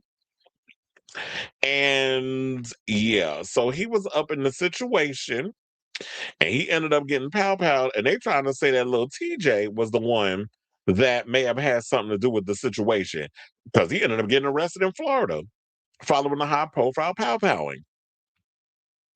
So Lil TJ was arrested for disorderly conduct for getting into a fight in Florida on Monday evening. The same night, Off Cheat was shot in the valet. I mean, at the valet outside. Sorry, I'm supposed to say pow. At the valet outside the nearby Seminole Hard Rock Hotel and Casino. However, the 24-year-old can't change rapper who survived being pow 7 times in 2022 was not involved in the powing of the 34-year-old Migos alone, saying, quote, "We are issuing this release in regards of false rumors that Lil TJ was involved in a shooting," Lil TJ's attorney, Don M. Florio, said in a statement on Tuesday. Lil TJ has not been pow nor has Lil TJ been charged with any powing. Any reporting to the contrary is false. Now, in a statement to the Daily Mail, the Seminole Police department said 2 individuals have been detained by police. The investigation is ongoing. The site is secure and there is no threat to the public. Operations continue as normal. Now, Offset-born Kiari Kendrell Safis was still recovering from his non-life-threatening injuries at Memorial Regional Hospital in Hollywood, Florida. We can confirm he was pow-powed and is currently in the hospital receiving medical care. The three-time Grammy nominee's rep told the Daily Mail on Tuesday. He is stable and being closely monitored. Now, witnesses say the fashion icon, rapper had been standing near the entrance and looking out toward the valet area while taking a call when fans approached him. Offset was said to have smiled and shaken hands with the fans, and he allegedly stopped to talk with them and posed with some photos shortly before the pow-powing started. The Georgia native is the father. Child, here y'all go. The Georgia, y'all are so messy with this, but we got to keep going with the article. The Georgia native is the father of 6 children with 3 different women. Here y'all go with this mess, including estranged wife Belcalis Almanzar, aka Cardi B, who filed for divorce in 2024 after 6 years of marriage. Now, it's unclear if Offset will be well enough to perform his next scheduled concert in May 9th at the Experience Live Event Center in Orlando, Florida. It's April 7th. It's May 9th is the performance. It's a month away. He'll be fine. He could limp his way across that damn stage with a good old cane and a microphone, and he'll be fine. It's not like he could be up there doing choreography. He could just get up there. Y'all could do him like y'all did. Remember when Michael Jackson broke his foot and he had to? You can put him in a chair and he could rap the whole time, or somebody could wheel him around the wheelchair if he can't walk. Now, the pow powing came nearly 4 years after he suffered the loss of Migos bandmate Takeoff, who passed away at age 28 after being pow multiple times in the head, Jesus, and torso outside 810 billiards, and bowling in Houston. However, the 24-year-old Can't Change rapper who survived being pow 7 times in 2022 was not involved in the shooting. Wait, why am I reading the same thing again? Oh yeah, and then Dawn Florio did put out a big statement um where she said we encourage people to consult trusted. Well, I'm not going to read the whole thing because we read everything that she pretty much said already. But the last part was we encourage people to consult trusted news sources and to verify the accuracy of any reporting before reflexively sharing or repeating baseless rumors. But the question remains, and there's a method to the madness of why I posted this messy picture. If y'all don't know how messy we get on this show, um, if that's the case, then why was little TJ arrested? If he had nothing to do with the situation, is it because y'all know that maybe he had some beef? Because the word on the curb was that little TJ had gave Offset some money because he was down on his luck or whatever the case was. Because y'all know, allegedly, Offset has a gambling problem. Even Cardi B has alluded to this. I saw even this morning, Ebro on his show basically said that he placed a bet on the Super Bowl with Offset and he owes him $5,000 and some sort of something or another. So Offset got his. I guess he does have a. Look, him and Kim Zolciak need to get together. At least they got that in common. They have a thing for gambling away whatever it is that they gambling, and him not being with Cardi B anymore, he can't gamble away her coins. So um, I don't know if that is the catalyst of why all of this transpired, but I'm sure that down the road, because it doesn't make sense. If little TJ had nothing to do with any of this stuff, then why was he arrested and why is he being affiliated with what's going on with Offset? So Patrick Xavier Clark, they said, faces 25 years of life in prison after being indicted by a Texas grand jury in 2020. Okay, he's talking about the thing with Takeoff being, unalived. So I don't know why this article is getting caught up in all of this. And I know his other bandmate from the Migos sent out a prayer emoji on social media for um Offset to get better. So in the meantime, I guess it's inconclusive because I just don't understand. I need more information regards of why was Lil TJ brought up in this situation if they're saying these are baseless rumors that people are just running around with stuff and it's not fact. Of course you're gonna say that because you're his attorney. So your job is to basically defend your client. But I just keep my ears and my nose and every other sense of myself to the street. So where I can get more information on what had happened in this situation. So yeah, I'll definitely be keeping you guys abreast of the story as it develops. But in the meantime, I definitely want to hear from y'all. What do you guys think of this story? What have y'all heard that I may have missed in reporting on this story? I'm sure there's gonna be more as it develops. And I'll be definitely keep my ears to the street to find out what more tea gets spilled regarding this whole pow-powing. So whatever your thoughts are on this matter, let me know in the comments down below.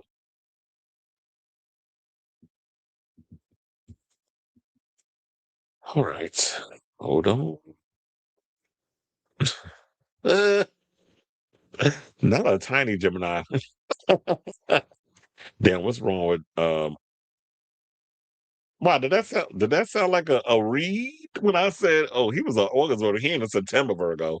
Like Kiki Palmer?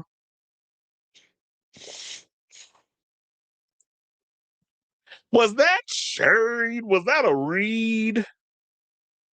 June 7, 1958. That was the day Prince was born, making him a Gemini. Kylie Minogue and Mel B are also Geminis. I heard that the incident with Offset happened at the yeah, well, I think you mentioned that to me yesterday or something or another. I was at the casino across the street last night when it happened. You was over there hanging out gambling too. My friend read that TMZ announcement while we were sitting at a machine. You was out here gambling. Is that why Off Cheat won't divorce Cardi because it could hurt him? Probably, I mean, hurt him financially. She's the one that was making. First of all, Cardi makes way more money than Offset, so that could. But you said, but he's a wacko. No, y'all don't. You said we don't claim him. Oh, please. There's certain Virgos I don't claim either.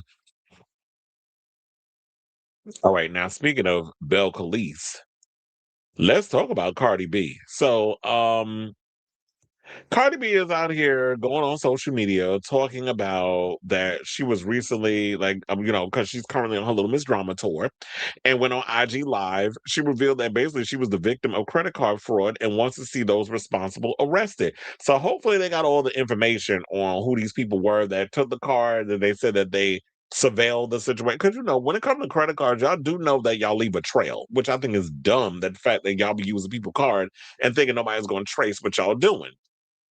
And she went into further detail on what it was that people were doing. And I was like, you know what? It's not entertaining to read what Cardi has to say in regards of her personal situation.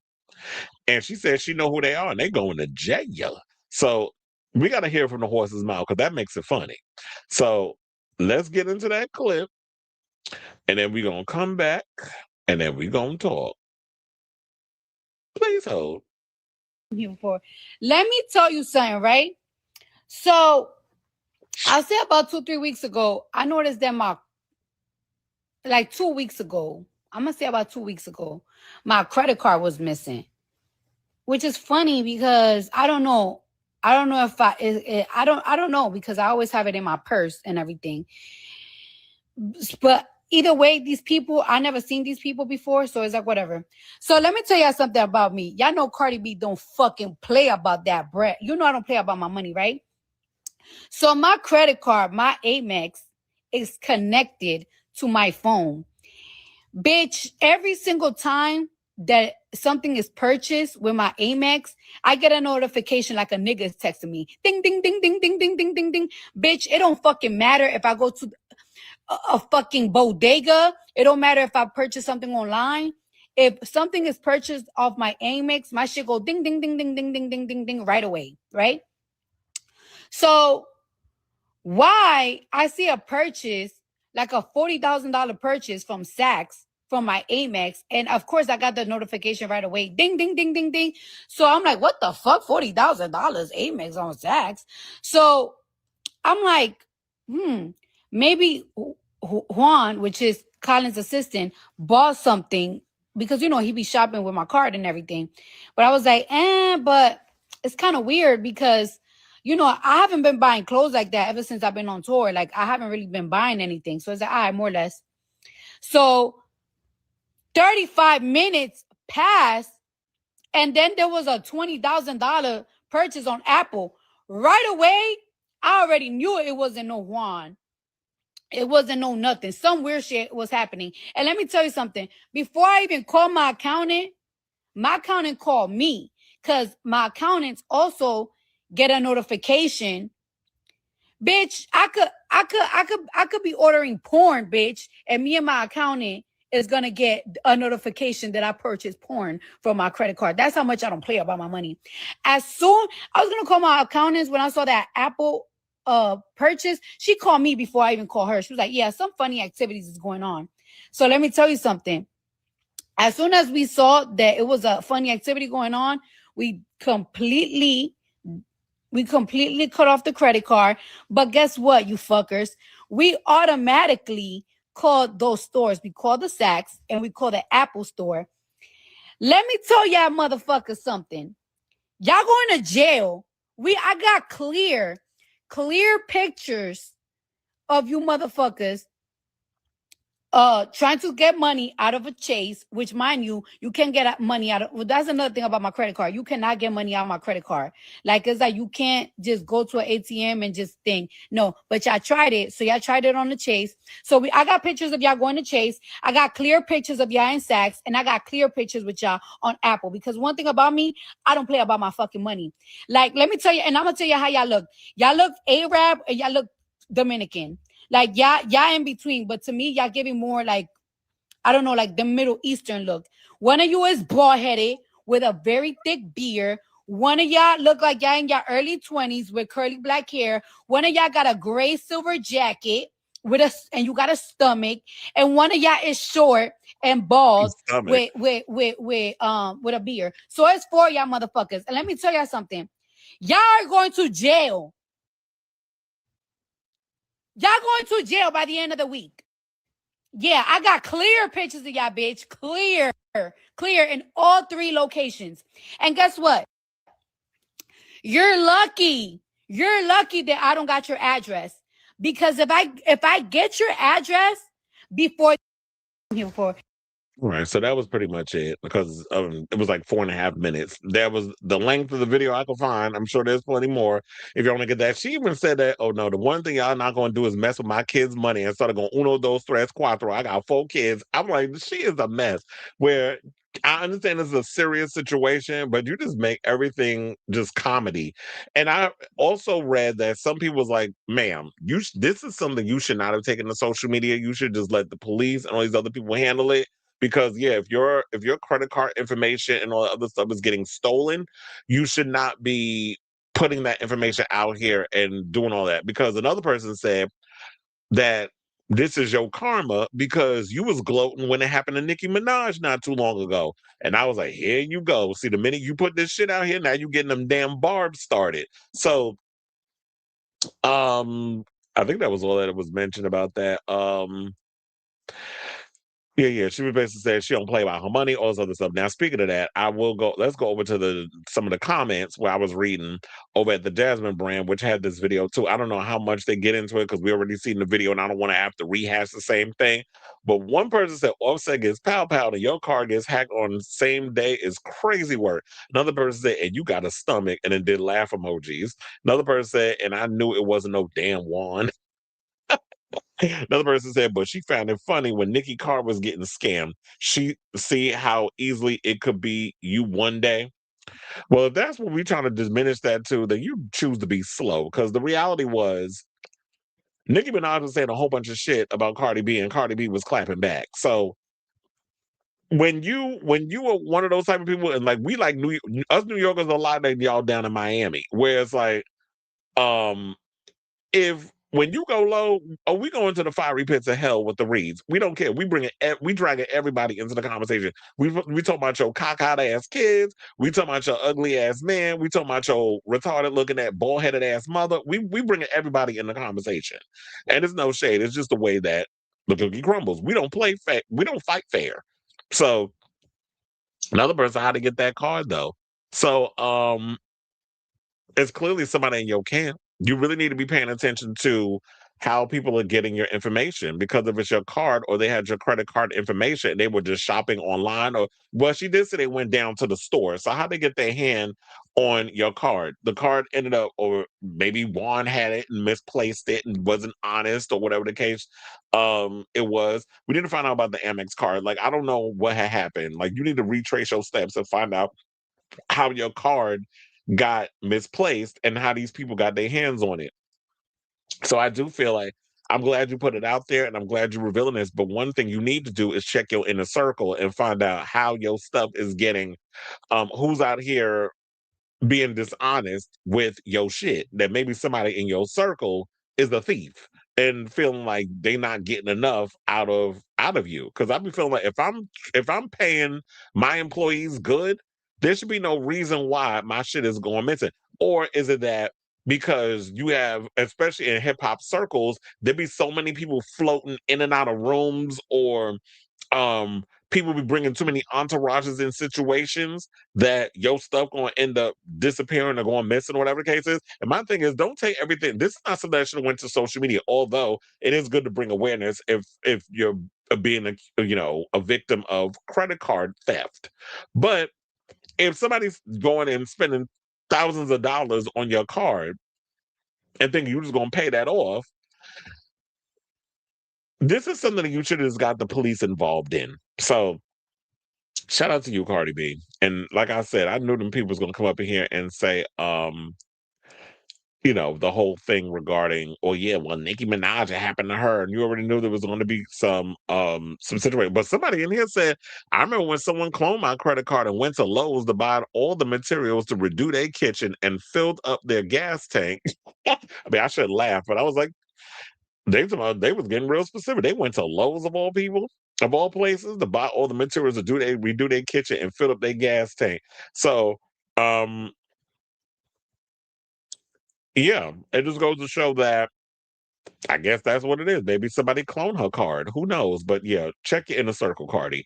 So I say all this to say, what do you guys think of this story regarding what Belle Khalees had to say about, her card disappearing? And she said these people going to jail. That don't mean that y'all going to change y'all look. Like, y'all not going to get caught out there. Y'all are on camera. Y'all are on surveillance. She knows what you look like. And so press the charges, find out who these people are. Y'all got all this big brother watching. I'm sure you could track down where these people are at and lock them up, since y'all want to be out here committing white collar crimes and someone else is dying. So let me know what you guys think of this story in the comments down below.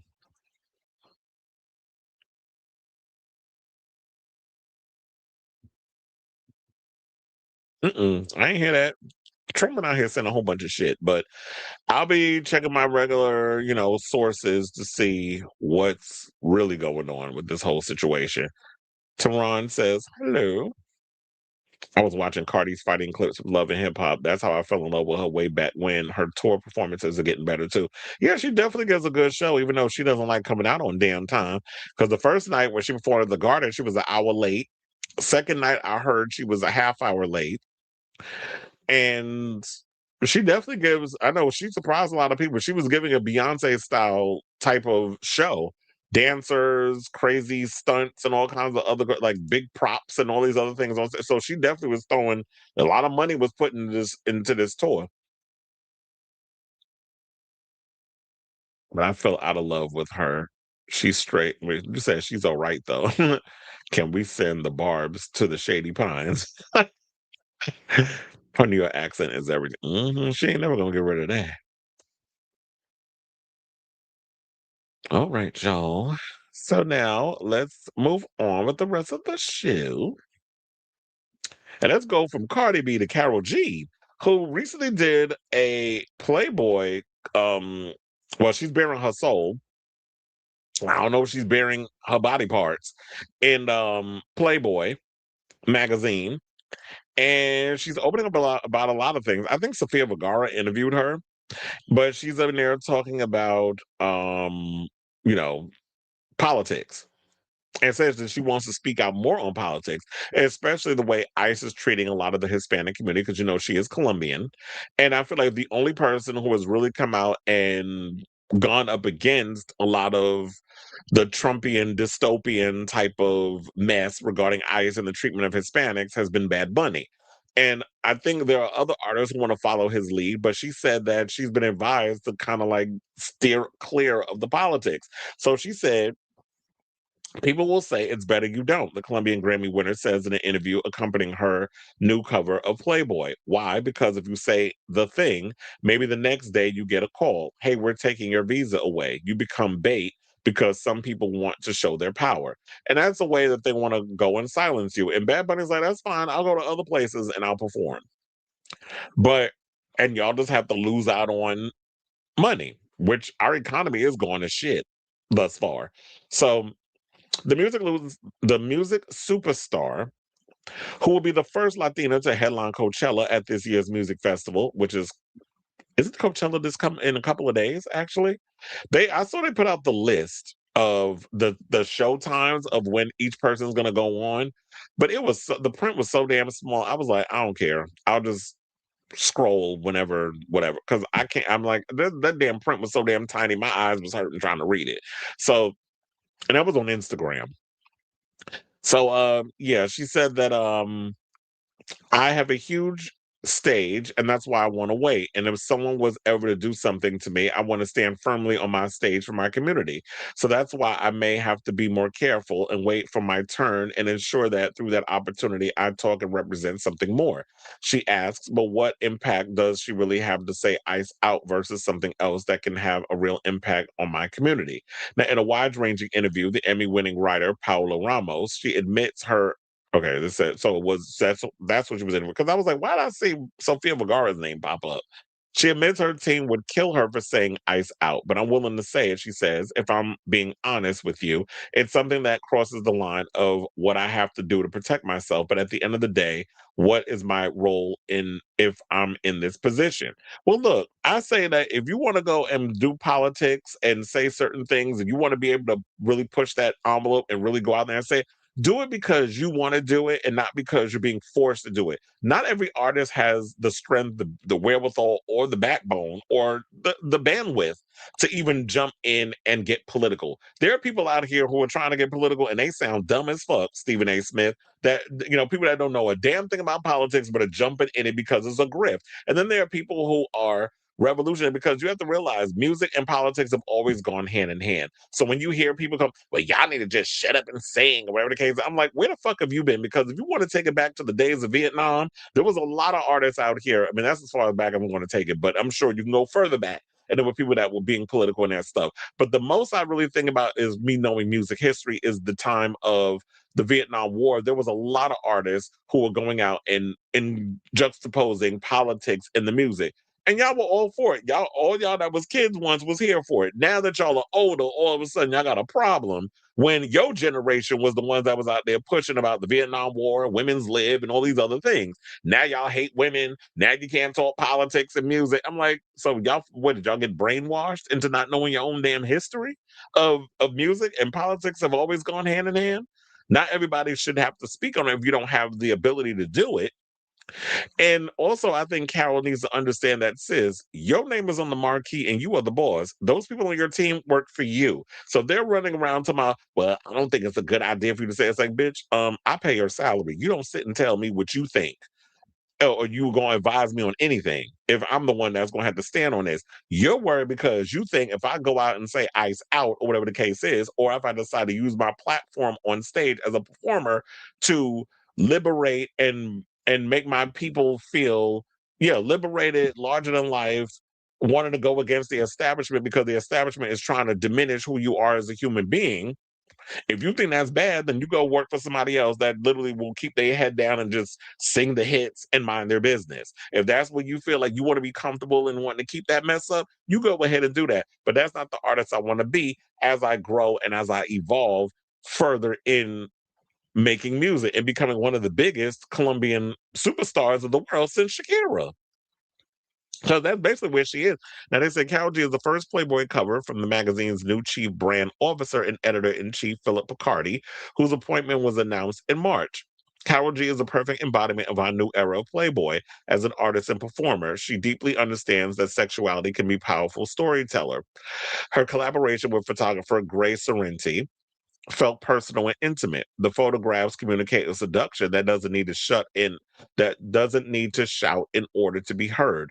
We're thrilled that she chose Playboy to help tell her story instead of such a pivotal moment in her career.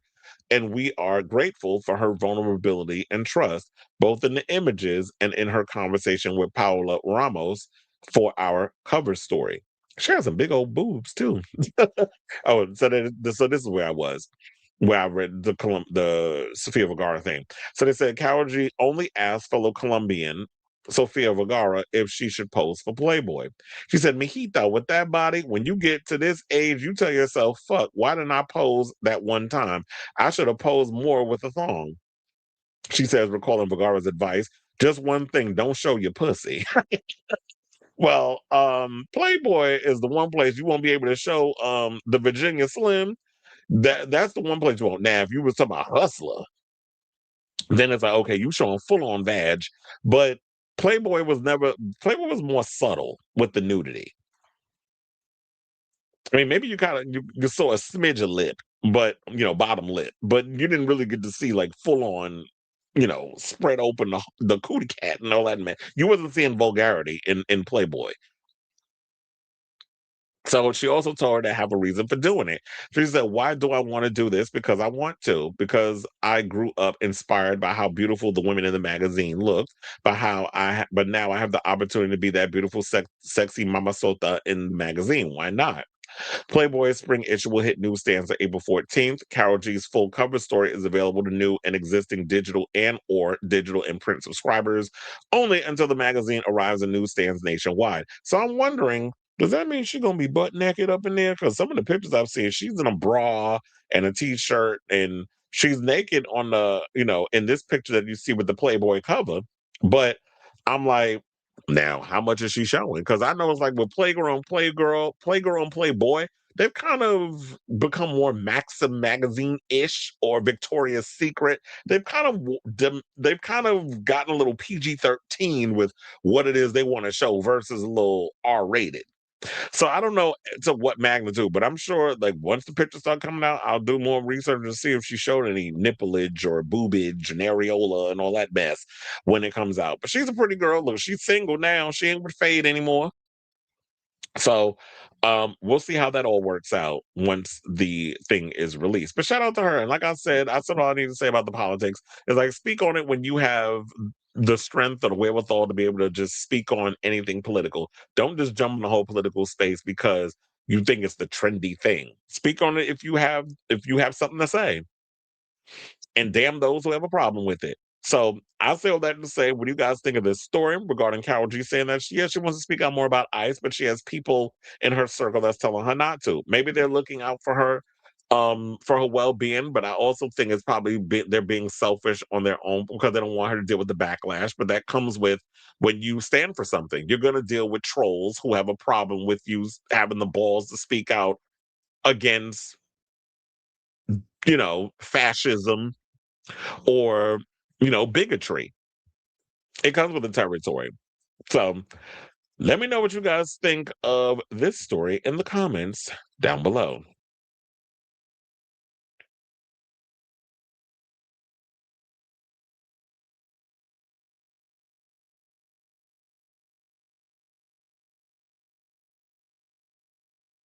Hold on.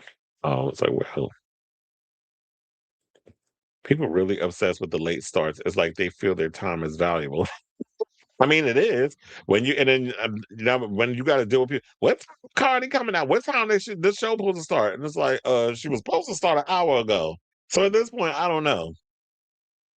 That was like the time I was like, who was the worst performer? Lil Wayne. One time he literally came, he was supposed to come on around 8:30, didn't come out till like after 10 and did a 45-minute set. And that's what y'all paid for. I was like, nah, leave Mr. Seizure prone at home. Because you should not be out here trying to tour and you're gonna give people a half-ass show and come out late and have the DJ pretty much do majority of the show. Shady Pines. That's what I said. Playboy still going. I was not excited for Coachella until I remembered Ethel was performing. The Strokes might be premiering new music too. Sabrina's new music also got me excited for her set. But that's pretty much it. I'm also looking forward to seeing Slater's show, how that all turns out. I'm not really all that excited for Justin Bieber, but I'll definitely check and see what he's doing. I'll look at Karol G's performance and see what she gives. But yeah, Coachella's like, whatever. Bill Ackman wants to buy Universal Music Group, a Trump supporter, and people are scared because black artists and any progressive artist will be shelved. I don't like anybody that's a part of his administration trying to buy anything. It's like, what do y'all even know about fucking music? The same thing the Ellisons know about making movies, nothing.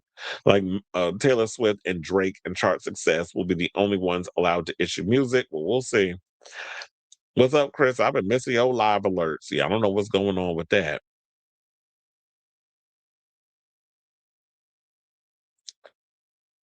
That's a joke, right? ICE is doing a job. Why are people interrupting law enforcement when they're making arrests anyway? Does it matter that they're thieves, rapists, murderers who shouldn't be there? Mm-mm.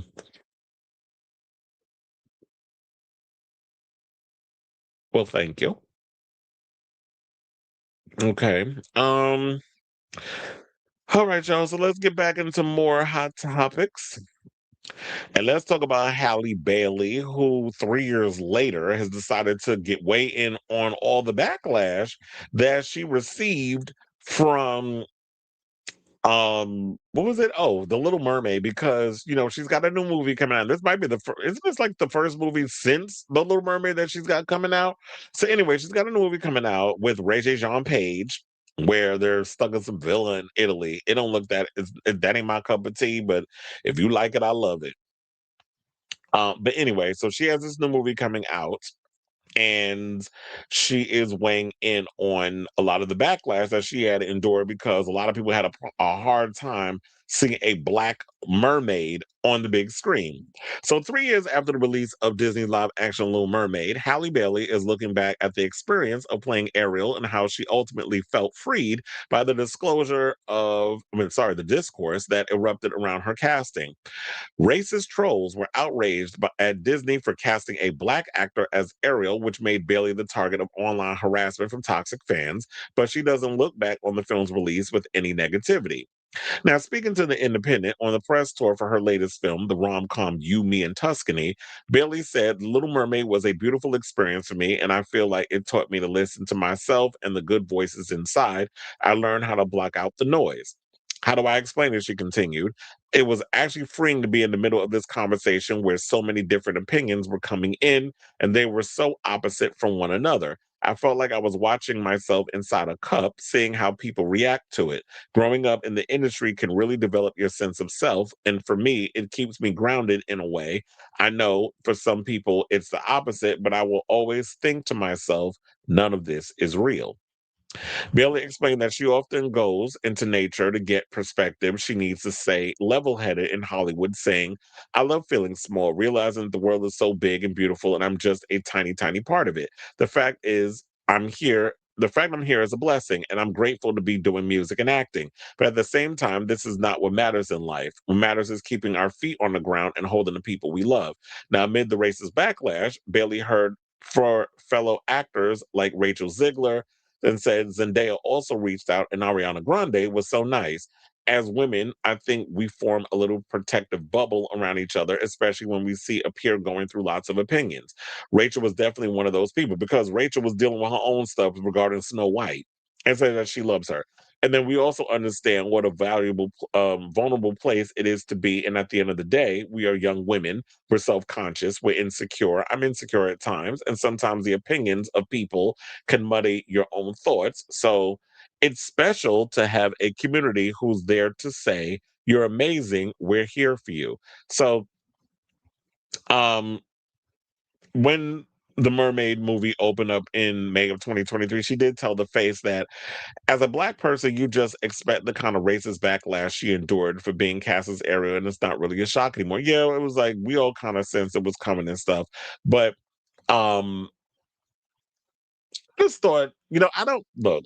If anybody want to come in and tell a different story from a different point of view, be it your race, gender, whatever the case is, I don't mind it as long as the story is there and the movie is good. And quiet as it's kept, the Little Mermaid story was ass, and I didn't think the movie was good. I thought Halle Bailey did what she could with the movie. The movie as a whole was a good. I didn't particularly like a lot of the CGI stuff that they were doing up in the film, so that's what disappointed me. And the movie was a mess, and I think that's what it was. And I definitely feel like with Disney, y'all set that girl up for that backlash. And that's how I took from it. I know, sometimes when you're an other, y'all just so happy to be in the room and you're young and you're naive and you don't see the forest for the trees. But I just felt like Disney, y'all played in her face and y'all knew the mess that y'all was putting together. So then she also went on to say, when Chloe and I first signed to Parkwood, Beyonce was always like, I never read my comments. Don't ever read the comments. Well, it's easier said than done, sis.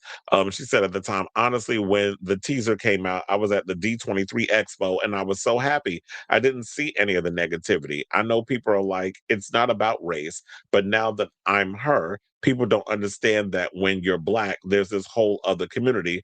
It's so important for us to see ourselves. And I think at the end of the day, that's the way I was looking at it too, is the fact that the reason why they decided to do different versions of things with a different character, whatever, is because white people, y'all, I know this might be hard for y'all, and y'all want to be oppressed so bad, which is why we got that foolishness with Jake Paul fixing his stupid crooked ass mouth to say he want to do blackface because of that whole thing with Drewski. And it's like, y'all want to be oppressed so bad because the whole world has been rolled out for you. Like the red carpet's been laid out for y'all since birth. So you don't know what that's like to be othered or discriminated against or to have not have things that you got to work hard for certain things. So yeah, unfortunately, we got to diversify the things that y'all grew up on and make a different version and tell a different story, which that shouldn't be a problem. But at the end of the day, when you're an other, when you're a person of color, or you're just, I say, just an other in general, when you're sort of marginalized or from a marginalized community, you just want to be seen. You just want visibility. And the way I'm looking at it is that with Ariel, with Halle playing a Black version of Ariel, that's an opportunity for a young little Black girl coming up who's like 3 or 4 or 5 years old, or just young in general, looking at this film is like, I want to be like her one day. I want to go out there and I want to perform on a stage and be the first Black this person to play this role, which is sad to say in 2026, we still doing first Black this, that, and the third.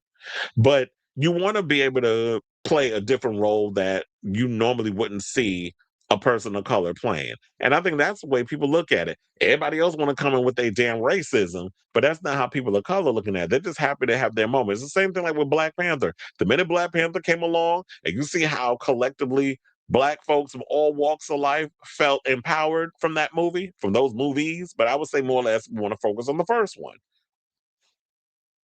She also said that her family helped her drown out the backlash when the not hashtag not my Ariel hashtag started trending on racist ass Twitter. Bailey grandparents shared their own memories with her of the racism and discrimination they faced in their lifetimes, saying it was an inspiring and beautiful thing to hear the words of encouragement, telling me you don't understand what this is doing for us, for our community, for all the little Black and brown girls who are going to see themselves in you, which is literally what I just said. So, um, and then Rob Marshall, who directed the film, basically said he had no agenda when it came to casting Ariel, and that his team auditioned every ethnicity for the role before landing on Bailey. Say we were just looking for the best actor for the role. Period. The end. We saw everybody in every ethnicity. The goal was to find someone who could be incredibly strong, passionate, beautiful, smart, clever, and have a deal of fire and joy, and who could sing. So um, and there you have it. That's who they chose. And people was mad. But it's like these days, people are always gonna find a reason to be pissed off about something. So you can't please people. There's always gonna be trolls on social media who's just gonna give their unsolicited, unasked for opinion about some bullshit. And if y'all care about to read the rest of the article, you can head over to the Independence website to read the full profile in its entirety if you want to read more in the article, or you can go over to chrisavalon.com. I have the link and everything in there. So yeah, shout out to you. And yeah, I definitely want to hear from y'all. What do you guys think of this story of what Halle Bailey had to say about she was like, oh, I tuned out the noise. I'm like, yeah, it's easy for you to say that, but I doubt you was really out there tuning out the noise. I'm sure you was hearing a lot of the backlash and a lot of what was going on in the situation. It's easy for you to say that now because everything has died down. It's 3 years later and nobody's still rambling on about that damn movie. So let me know what you guys think of this story in the comments down below.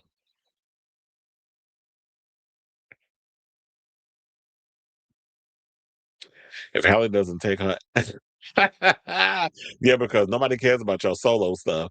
And it said, but would people even care about a Chloe and Halle album in 2026? I was obsessed with Ungodly Hour, but yeah, it's like when y'all take too long, you got to realize in this climate, out of sight, out of mind. Because I was reading an article, and I think I posted on social media. They said Robin's new album, Sex Essential, came in I think 126 on the charts, and people was like, well, what went wrong? She's not doing any of the festivals. She's doing like her little regular schmegular tour.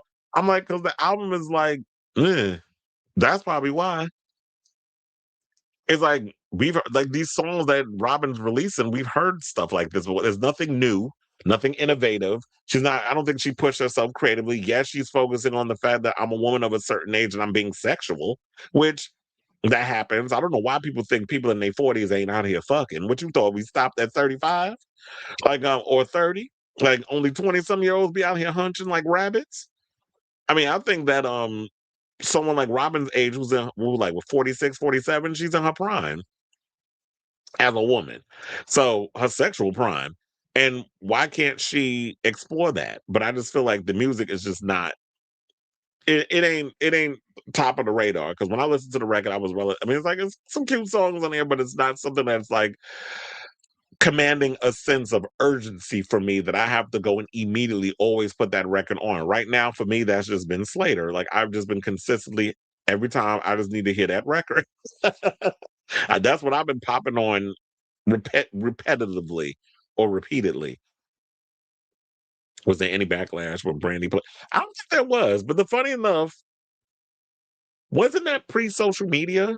And that was television. And Whitney Houston was in it. So I don't know. Maybe there would, if social media was a thing, maybe there would have been backlash, but we don't know because there was no way to get that negative information out there. But I'm sure there would have been. But yeah, to me, I just don't think that there was. But like I said, because social media wasn't a thing at the time, we'll never know. If it's a WOC playing a exotic character like Pocahontas, they don't care. But the minute they take a royalty role, they have a problem. Well, yeah, they don't want to see you in a strong part. All women of all races are princesses. So I need moderators or someone that could post your site. Well, I do have a moderator on here. I made Onyx a moderator. I could probably make another person one. Um And my website, I do have it linked. If I'm not mistaken, it's linked in the YouTube. This what is it? The YouTube description, I believe, is down there on my social media platforms. ChrisAvalon.com is the website. You said, oh, well, yeah, it makes sense that it would go number 10.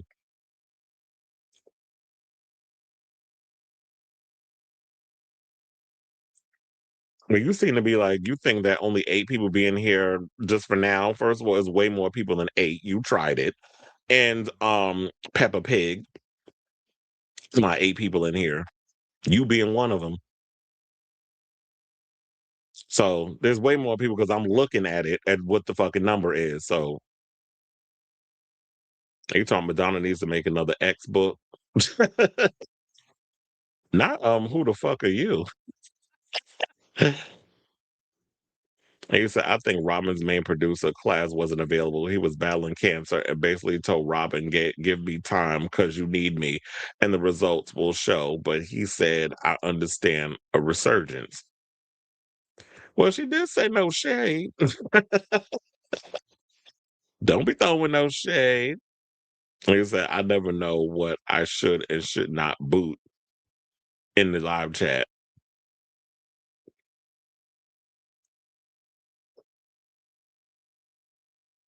Yeah, that might be yeah, because sometimes I probably be like, well damn, why did you ban that person? They actually are friends of the show, so it does get hard sometimes. So usually I'll just scroll through and I'll make an executive decision on who I'm like, okay, get the fuck up out of here.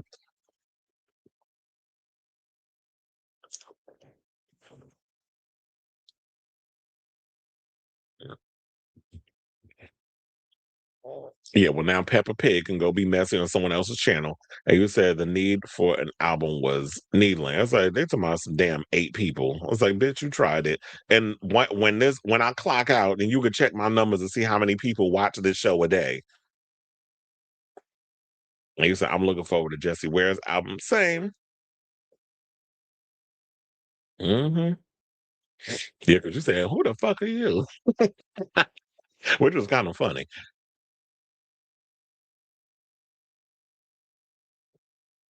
Anyway, where we going?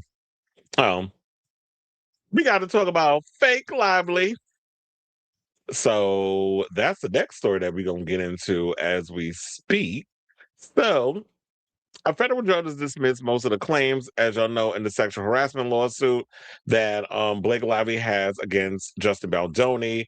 Funny enough, with all this other stuff, they say he's not backing away, she's not backing away. So we're at a stalemate. And then I was also reading that they said that Blake, I think it's about time that you just call it a day, wrap this up. Because when I look at this whole situation, when you continuously going on and saying that you were sexually harassed or whatever, who is this for? Like, what is the end goal in all of this? Like, what do you want from this whole testimony of going up against Justin Baldoni? Are you trying to ruin his career? Do you want him ousted from Hollywood forever? Like, what is the goal? What is the end goal of all of this? I just need to know do you see the light at the end of the tunnel? Because we about to get there coming next month. And when is it, when it comes down to the train rolling into the station, what station we stopping at? So I just need to know what's the T, bitch? Because I'm like, I'm hella confused what all of this is. I just think this is a whole ego situation with her. She doesn't know how to back away from this whole situation because she don't want to admit defeat, which even though the judge gutted majority of the stuff that she was. Now, Blake Lively and Justin Baldoni are still heading to trial over the It Ends With Us actresses' retaliation and defamation lawsuit, despite a federal judge's best intentions and efforts. Lawyers for the former and bitter battling co-stars were ordered to call in with the magistrate judge, Sarah L. Cave, on Monday afternoon to find out their client updated settlement position. It did not go well. Now, coming just days after Judge Lewis Lyman dropped 10 of Lively's 13 claims against Baldoni, his Wayfair studio execs and PR team, the individual conference calls 3 p.m. in Eastern Time for Team Blake, 4 p.m. Eastern Time for Team Baldoni, saw both sides reject any deal to avert the trial scheduled to begin May 18th. Judge Cave searched for any common ground between Lively and Baldoni that she could build to no avail, I hear. It's according to Deadline, by the way. So with her harassment claims tossed not on their merits, but on jurisdictional and contractual grounds, Lively certainly took a loss last week with Lyman's summary judgment ruling trimming her case. Allegations of a preemptive online smear campaign for Baldoni's crisis PR crew against Lively ahead of the premiere of the Sony distributed IEWU are now the battlefield on of the matter. Lively has said in recent days that the astroturfing claim was always the real case. Astroturfing claim. Perhaps an indication of where the settlement calls could end up. Earlier on Monday, Lively reposted her not strongly worded. Oh, so now she what the hell's the name? Chuck Schumer sending out strongly worded letters. Strongly worded remarks of last week asking fans not to be distracted by the digital soap opera and vowing to never stop doing my part in fighting to expose the systems and people who seek to harm, shame, silence, and retaliate against. Girl, please, because you was the one out here that was trying to harm, shame, and silence and retaliate against victims. What about all the bloggers and stuff that were reporting on this case that you've been trying to shut down and send cease and desist to? The ones that were TikTokers and people like Andy Signal over on Popcorn Planet and Perez Hilton and so many others who've been reporting on this case. So now you want to run around here trying to play victim? What are you a victim of? I mean, all the stuff that you were saying, the judge was tossing them things out, throwing it out, gutting it. It was like, no, you have no case here with all these other things. There's other things you can move forward with, but like I said, what is the goal to this whole thing? What is your end game? Because I just feel like it's a waste of time. It's a waste of taxpaying dollars. And are you at a situation where you want to get to a point where you want to ruin Justin Baldoni? Because I feel like there's no light at the end of the tunnel on this. I don't think you're going to win this case. And I just think that Justin Baldoni is probably going to he doesn't I don't even think he wants to sell at this point because he's looking victorious in this at this point.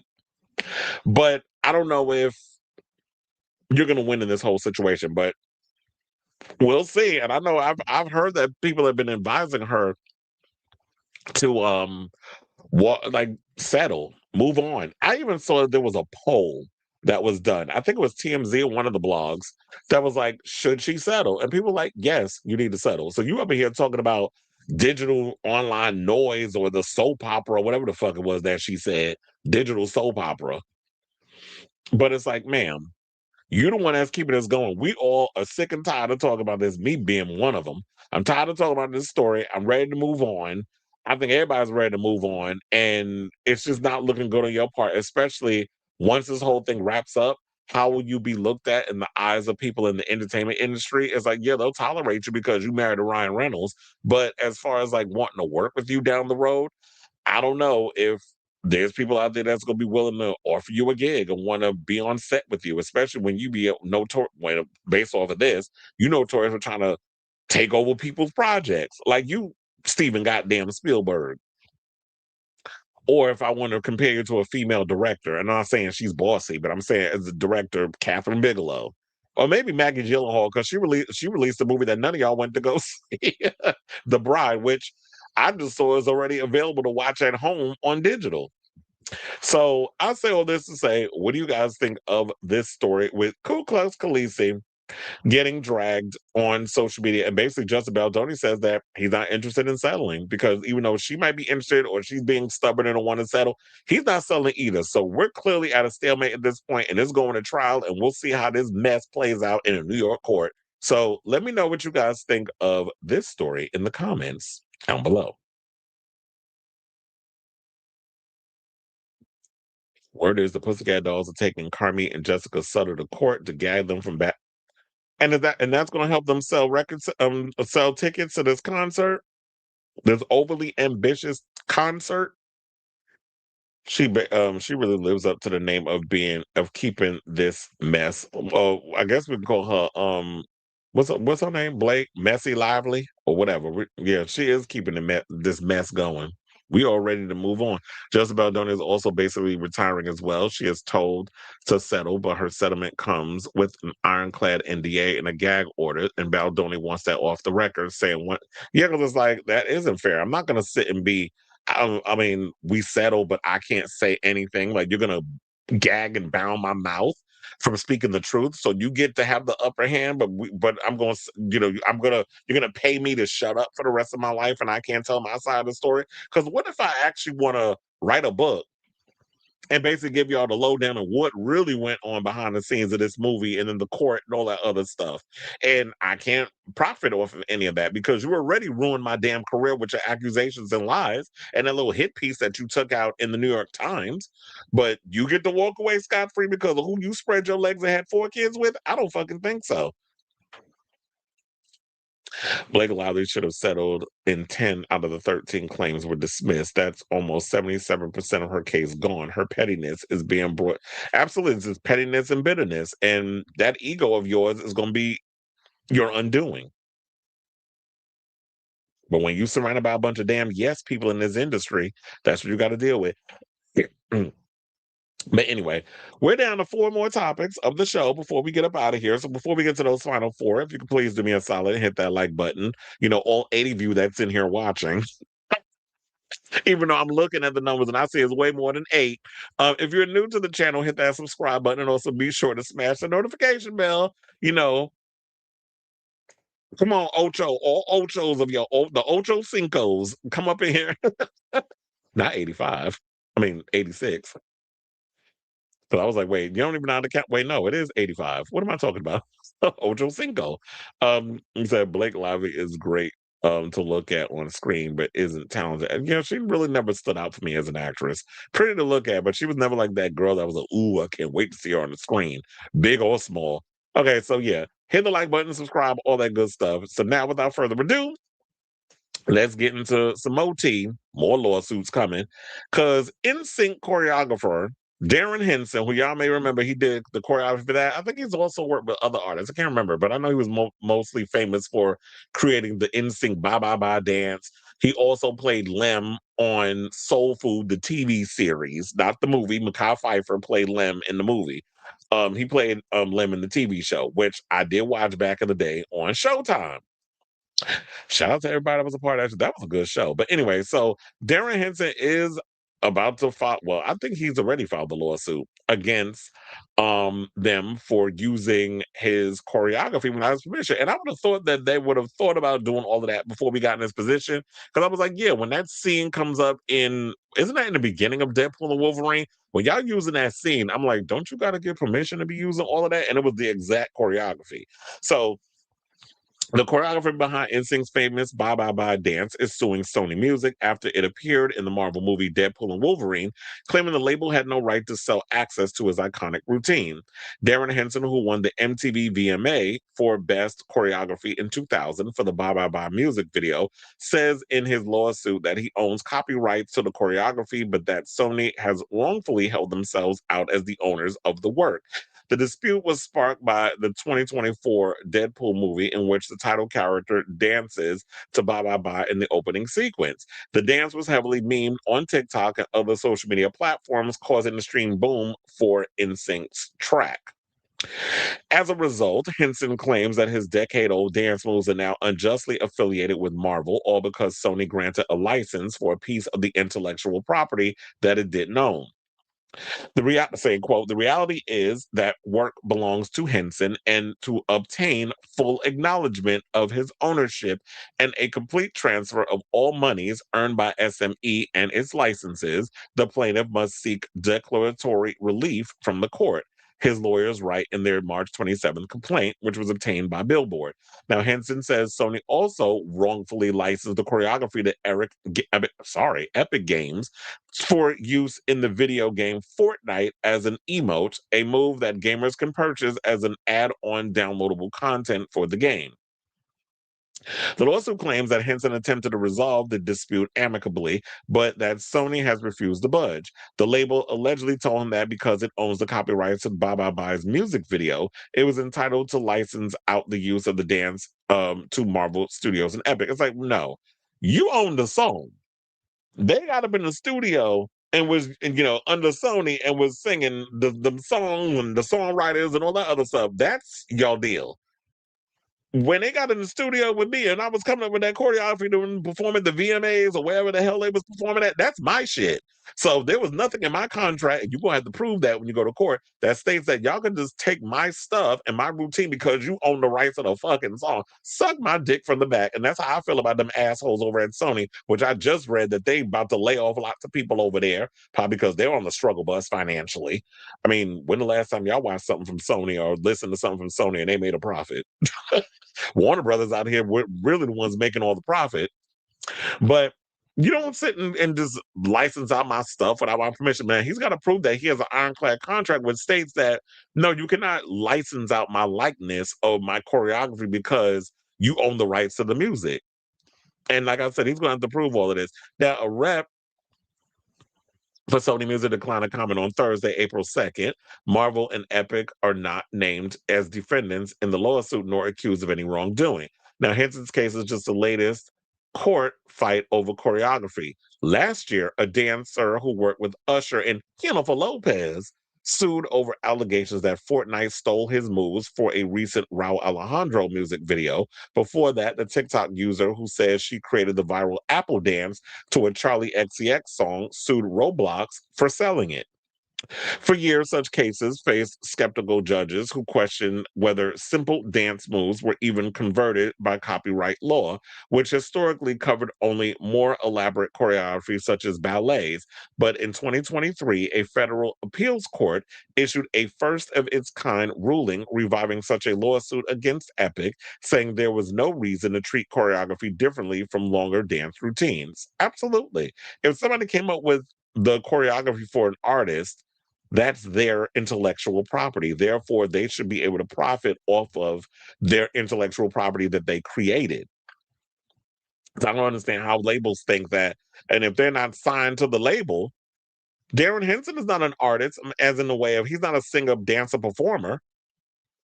He's someone who's teaching artists how to do a routine for the visual aspect of the song. So if that's a property that he created that he has license to, then y'all got to pay him his coins. But he wanted to prove that in court, and they'll probably walk away with that. They don't want to settle like men or whatever in the situation. Now I got to be all loud with my bullhorn on social media, and now I got to get what I'm owed because I have to bring attention to it. So they bring up the music video for "Bye Bye Bye," released in January 2000, as the lead single from the band's "No Strings Attached," is a legendary piece of 2000s pop culture, featuring the boy band members hung from puppeteer strings before breaking into dance. The video spent 25 consecutive days at #1 on MTV's then ubiquitous Total Request Live Countdown. Oh my God, I remember that show. Carson Daly was the host and was ranked as number 21 on Billboard's 100 Greatest Music Videos of the 21st Century. Now, in his lawsuit, Henson said he was recruited by the band's manager to create the sequence for the group in October of 1999. And when he did so, he said he never signed any kind of agreement handing over the rights to anyone, saying, quote, Henson did not sign a work made for hire agreement prior to the creation of the work, and as such, by its creation alone, became the sole owner of the work, the lawyers write. To date, he has not transferred said ownership to any third party. So, like I said, if you can prove it, present it for a court, and you'll probably get your money from not only from Disney, who basically it was Sony licensed it out to them to do this little funny routine they wanted to do in Deadpool and Wolverine, but also in for Fortnite. Get your money, Darrin, because quiet as a skip. I don't know what you've been out here doing. You could probably use a couple of little extra dollars in your account. So I'll say all this to say, what do you guys think of this story? I'll definitely keep you guys abreast of the story as it develops. And yeah, if y'all out here creating intellectual property and people out here trying to steal y'all work, don't be afraid of these Goliaths running around here trying to take y'all stuff and overpowering y'all with they high profile lawyers and all other stuff. Go up in there and be little David and take their ass out and get what you are owed. Regardless if you Darrin Henson or Jenny from up the block. And I'm not talking about Henson for Lopez. So let me know what you guys think of this story in the comments down below.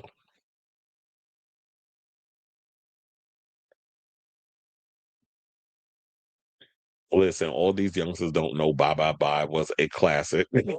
No, they don't until they got the lecture, because they probably didn't know it watching the movie. It was like, oh, there's a cute little dance and the song, whatever. Or you heard the song and these kids Google schmoogle because they're like, oh, I don't know nothing about NSYNC because NSYNC really wasn't out here. I mean, they popped for a moment, but they haven't been consistent like the Backstreet Boys. 30 some odd years later, the Backstreet Boys still together out here performing. NSYNC off doing whatever it is they do. We already know the story of Justin Timberlake and all the others and what they've been up to. Lance Bass is owning gay bars all over the West Hollywood. And then you got Chris Kirkpatrick doing whatever it is he doing, reality shows every now and again. Joey Fatone jumps on Broadway once in a blue or a reality competition show. And JC, I don't know where he really out here. I mean, he was out here trying to create some musical thing that nobody cared about, but he been out here doing stuff. Once again, stealing from a black person. Absolutely. Remember, Sony absorbed BMG in 2008, which includes NSYNC. Well, they didn't read the fine print. Folks better learn how to protect their intellectual and creative work. You might have one great idea that can change your life. Figure out how to protect it before putting it out there. Yeah, I think if you do come up with a routine, I think people need to put it out there post it on social media and figure out how to. I mean, I don't know what the proper stuff around it is. Get the paperwork, do an LLC, trademark it, and be like, yeah, anybody that uses your stuff and it goes viral, because you never know. Trademark all of it, because you never know when it hits, and just take a gamble. If you come up with any kind of routine, put the little trademark on it, sign all the paperwork, have that all for you. So that way, when it does go viral, you can say that I profit from it every time somebody decides to use my likeness. That's what you got to do these days. Everybody needs the LLC they shit. I learned with the Showgirl lawsuit, Taylor can buy the rights to the Showgirl likeness, which is definitely going to happen. Sony can do the same thing and give Darrin a big penny to go away, which is literally, I think, what he wanted, but they wouldn't budge. I prefer Justin's solo work, but he was he was okay in NSYNC. Well, look, quiet as it's kept. I was more or less a JC fan, but I just think the problem with JC, even though JC quiet as it's kept had the better singing voice, I just think Justin is a star, and Justin was hungry. And yeah, Justin don't have the most spectacular voice in the world. He has a little falsetto, but he has star quality. I just don't think JC had the star quality. And they tried at one point to make him a star, and it just didn't pop with Schizophrenic. JC, I feel bad. Not you actually spelling Jaycee. It would have just been the letter J and the letter C. So I feel bad for him. He was marketing wrong. Yeah, especially with that Schizophrenic album. Is he Hispanic? I didn't know he was Hispanic or whatever. Well, his last name is Shahs. That is true, but I think there was like this disdain for these white presenting Hispanics and not wanting them to go into Latin music, especially back then. Because remember, like even when we had the Latin explosion of Shakira and Jennifer Lopez and Mark Anthony and Enrique Iglesias and all that stuff, they had to sing and they did the Spanish music, but they had to sing it in English. They had as a way to cross over to the Anglo market. Now, when you look at the Bad Bunnies and the Daddy Yankees and the Karol G's and so many others, they don't, and the Raul Alejandros, they don't care. They'll sing all that stuff in Spanish. It's like you either like it or you don't. He might be. Let me look it up.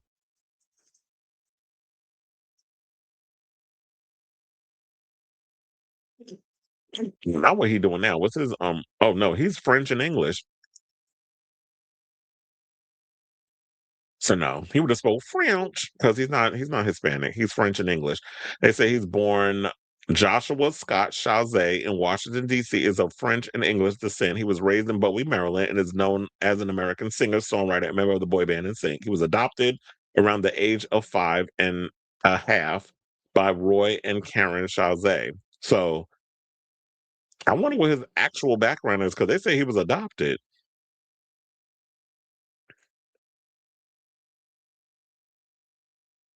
So yeah, we don't know who the biological parents are.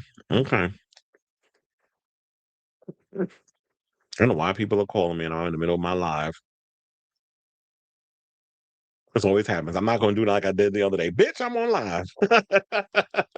I'm not going to do that like I did before, and I got the people was cackling because I left it in the video.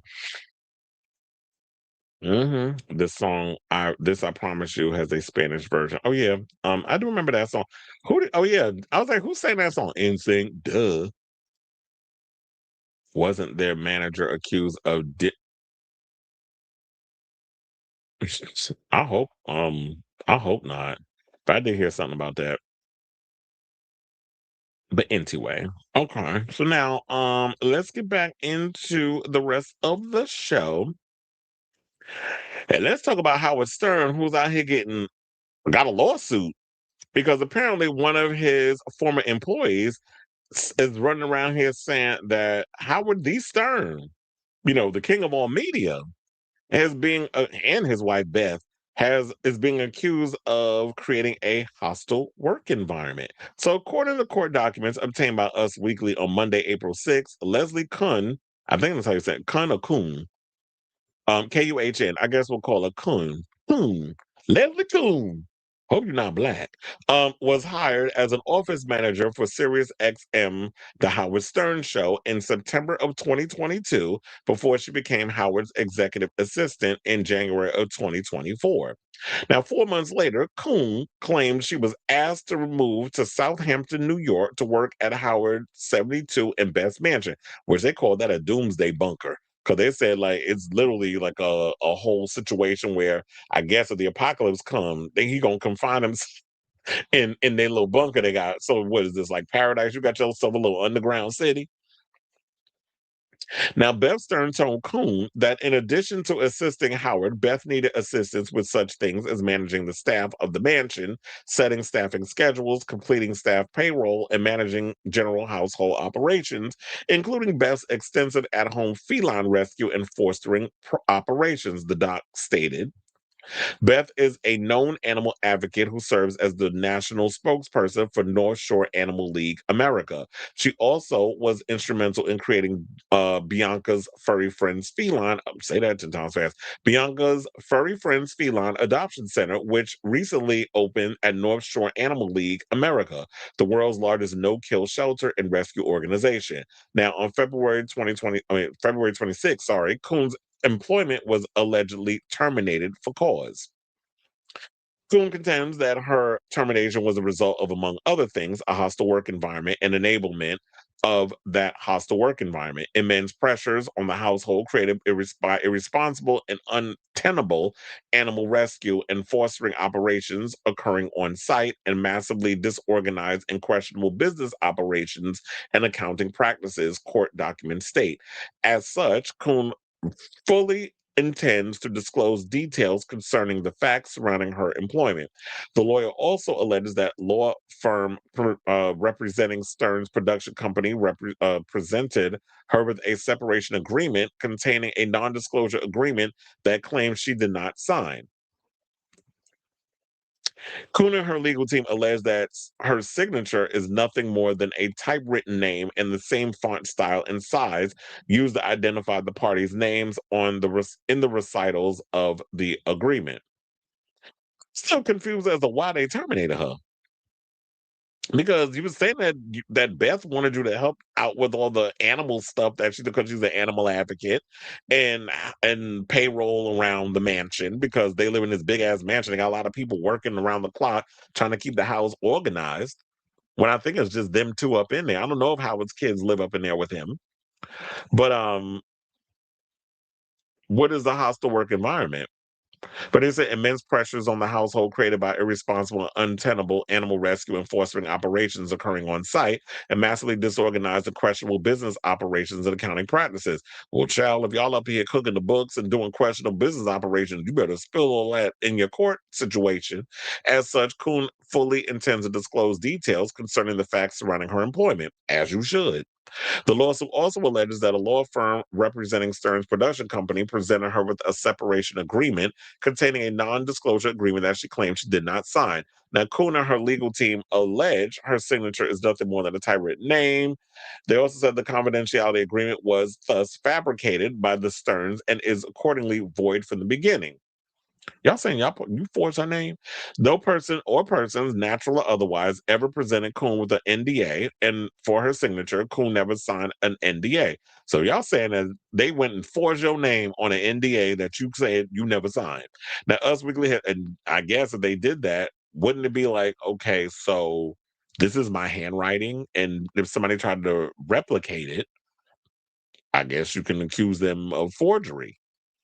Now, Kuhn is asking the court to declare the NDA unenforceable. She's also asking the court to require the Sterns to cover her court costs. Because you already know this is going to be expensive. And shout out to TMZ because they were the first to report the lawsuit.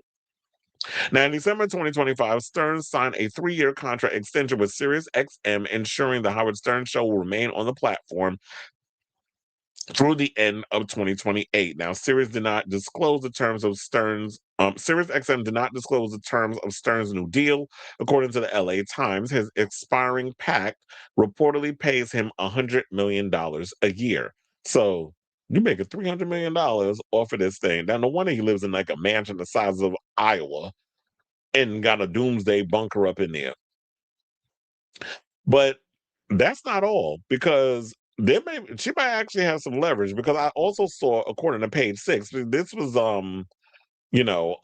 Us Weekly that reported this story, but Page Six did a deeper dive and brought up a blast of the past where some ex-staffers spoke out against his leadership 3 years before his former assistant accused him of creating a hostile work environment, because there were former employees of Howard's who worked at the Howard Stern show from 86 to 2005 revealed the frightening truth in a 2023 Vice TV docuseries, Dark Side of the 2000 Shock Jocks. So Jackie the Joke Man Martling, who was a cast member and writer of the show from 1983 to 2001, claimed that most of Stern's staff weren't getting paid as well, despite the host making countless millions of dollars. Saying it was frightening what was going on, Marling, now 78, said, before adding, there was so much money coming in, it was crazy the amount of money, but they weren't seeing any of it. Stern's refusal to bump up his salary was ultimately the reason Martling left the show. He said, "You are beyond rich and successful, and you have someone sitting next to you who makes you enjoy the job much more. And you let them go," Martling said about Stern, "because he asked for more money, especially when you're friends. It boggles my mind." Now, during the conversation, Martling slammed Stern for boasting about his loyalty, explaining, "He's got all the listeners calling me cheap, and he just crows and crows about how he's the most loyal guy in the world," which is funny. Now, elsewhere in the doc, stuttering John Melendez claimed he was making only $20,000 a year. And after making 75 grand following 15 years on the show, he ultimately left to earn around 350K to 400K with Jay Leno. Oh yeah, I forgot that Stuttering John left. And I remember back in the day, there was a big thing, because I think Howard was upset that Stuttering John left to go work with Jay Leno, and probably felt there was like a betrayal there. But wait a minute, if I'm only making 20K with you and TV is giving me 300 to 400,000, like almost $500,000 to go work with Jay Leno, oh, I'm taking that shit. Like, my loyalty would be with you because we came up together in the trenches and we became superstars off of the show. But if you're not willing to pay me my worth, and you want to sit and collect and hoard all the money while I'm sitting here just making crumbs, and I got a family and all this other stuff, then you genuinely don't give a fuck about me. So yeah, I'm gonna go run over there to Jay Leno and you just be mad about it. You'll be all right. So yeah, so Melendez, who's 60, said he couldn't let me evolve and be happy. This is what he said about Stern. As for Steve Grillo, who interned on the show from 91 to 98, alleged that he wasn't paid at all until 6 years into the job. He said, "I started getting paid about 30 hours a week minimum wage, which is like 635 at the time. So I got paid for 30 hours and I was working like 60. Grillo, who's now 58, recalled allegedly asking K-Rock vice president and general manager Tom Chusuno, or Chiswano, I think is how you say his name, for a raise to help qualify for health insurance, which he refused. When he reached out to Stern about the situation, the shock jock allegedly told his then intern, "Yeah, well, that's just Tom." That's a horrible way to do it. It's not to not stand up for an employee that took care of you for the past 8 years. And the fact that you are the most powerful voices at 92.3 K Rob. I almost forgot what the damn name of the radio station was, because it's been so long since I've listened to, you know, corporate radio.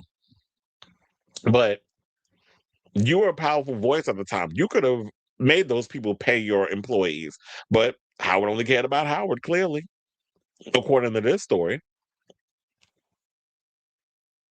Saying, "You're making $1 million an hour and I have to go to work at a nightclub in order to survive," he continued. "And this was the moment I knew I was going to leave. If that man's not going to stick up for me, I'm out." And that's when I left. Stern's alleged behavior towards his employee resurfaced, as we stated, when Page Six and many others, Us Weekly, we the one we did that article, obtained court docs where Leslie Kuhn accused Stern 72 and his wife of allegedly creating a hostile work environment. Kuhn said she was in charge of managing the staff of the couple's 20,000 square foot Southampton mansion in New York. She claimed that despite being promised an increase in her salary and a bonus by Howard's production company in December 2025, she was fired in February of 2026. So clearly, he don't like paying his employees.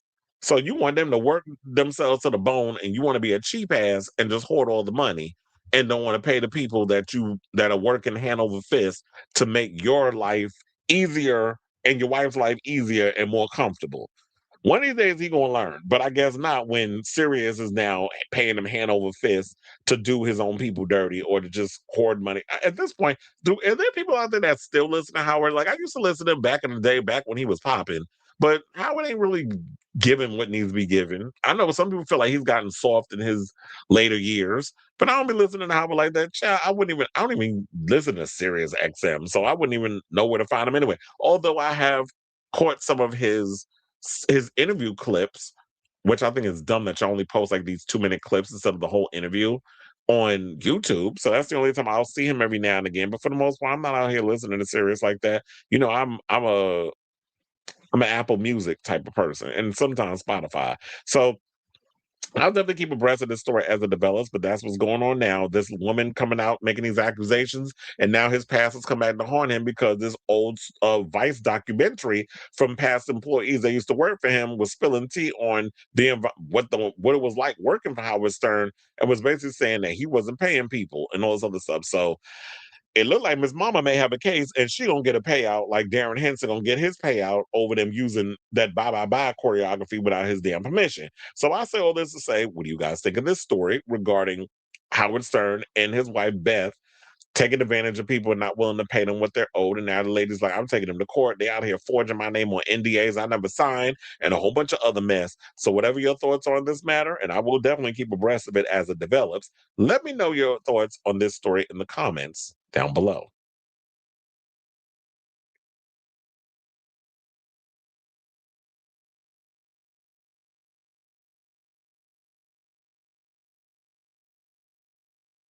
He said Howard Stern has been hostile. He's a pig. Did you ever watch? Yes, I watched the Vampire Diaries and I watched the originals because I see Paul and Nina went to a basketball game together. Was it the Knicks? Because a lot of times, Paul Wesley, every now and again, I will see him at the Garden when I'm working. And Nina Dobrev, I don't know if I've ever, as far as I know, I don't think I've ever seen her. Although I did watch a movie with her the other day. It was a horror movie. I don't know if y'all ever saw it, called The Final Girls, where Taissa Farmiga plays the daughter of Malin Ackerman, and Malin Ackerman played this scream queen in the '80s who did this slasher film that was like a Friday the 13th type of ripoff or whatever. And her character it was not the final girl. She got killed in the movie, whatever the case was. And so a fire breaks out at the theater because a year after her mother, something happens. I don't know. I don't want to give it away after y'all seen it, but there's a I forget what the name of the movie is called. I think it's called Slumber Party Bloodbath or something or another. So they did like a marathon. So both movies. And they had the daughter come and want to do a Q&A and watch the film as they did the marathon or whatever at the theater. A fire breaks out. She there's one of the prop machetes. She picks it up, slices a hole in the screen for her and the friends and everything to escape, and they end up in the damn movie living through the whole situation and trying to get out of the film. It was actually a pretty good film. I don't know if y'all seen it, but yeah, she was in that. Nina Dobrev is in that too. She plays a bitch, but she's in the movie. That's what I was trying to get to. Yes, I'm on 2 lives. I always do 2 lives. I have one where it's like more people, but more people. This is the thing now. So I have the vertical and the horizontal versions of the show that people tune into. More people tend to tune into the horizontal one, like the long form one, because they're watching on their phone. And I noticed that that one gets more views and more likes and more comments, and so that's why I do it on there. I don't know. YouTube has this thing where they want to push for that more, so there's that. Yeah, so I'm on to say, you said, hey, now, y'all, first time listener, your voice brought me here. Well, thank you. Not the Wendy Williams of the Straits. Oh, you talking about Howard Stern? I was like, yeah, he's the Wendy Williams of the Straits. Stop liking this guy after I saw how he treated Anna Nicole Smith, him and that nameless sidekick of his. Oh, you talking about my mother can't. I remember my mother told me she can't stand Robin Quivers because she said, all that lady do it, all she do is cackle alongside him like a damn parrot. I can't stand Robin Quivers. I was like, "What she do to you?" He said, "Was straight up bullying a person. Seeing his downfall brings a smile to my face." I said, "Yeah, he's an a-hole." Nina's been single for a while now. Yeah, because I forgot. I forget that. I think at one point she was engaged and something happened. Nina did a movie with Vin Diesel, Pierce Brosnan. She done, yeah, she's been in a lot of movies. I can't remember what that is though, but I know she is it the was it Triple X that you talking about? I think that was like the last Triple X movie they did where they were trying to Fast and the Furious it by trying to bring in all these international people into the film to sell it, and nobody cared because it seemed like y'all don't like Vin Diesel or anything outside of the Fast and the Furious movies.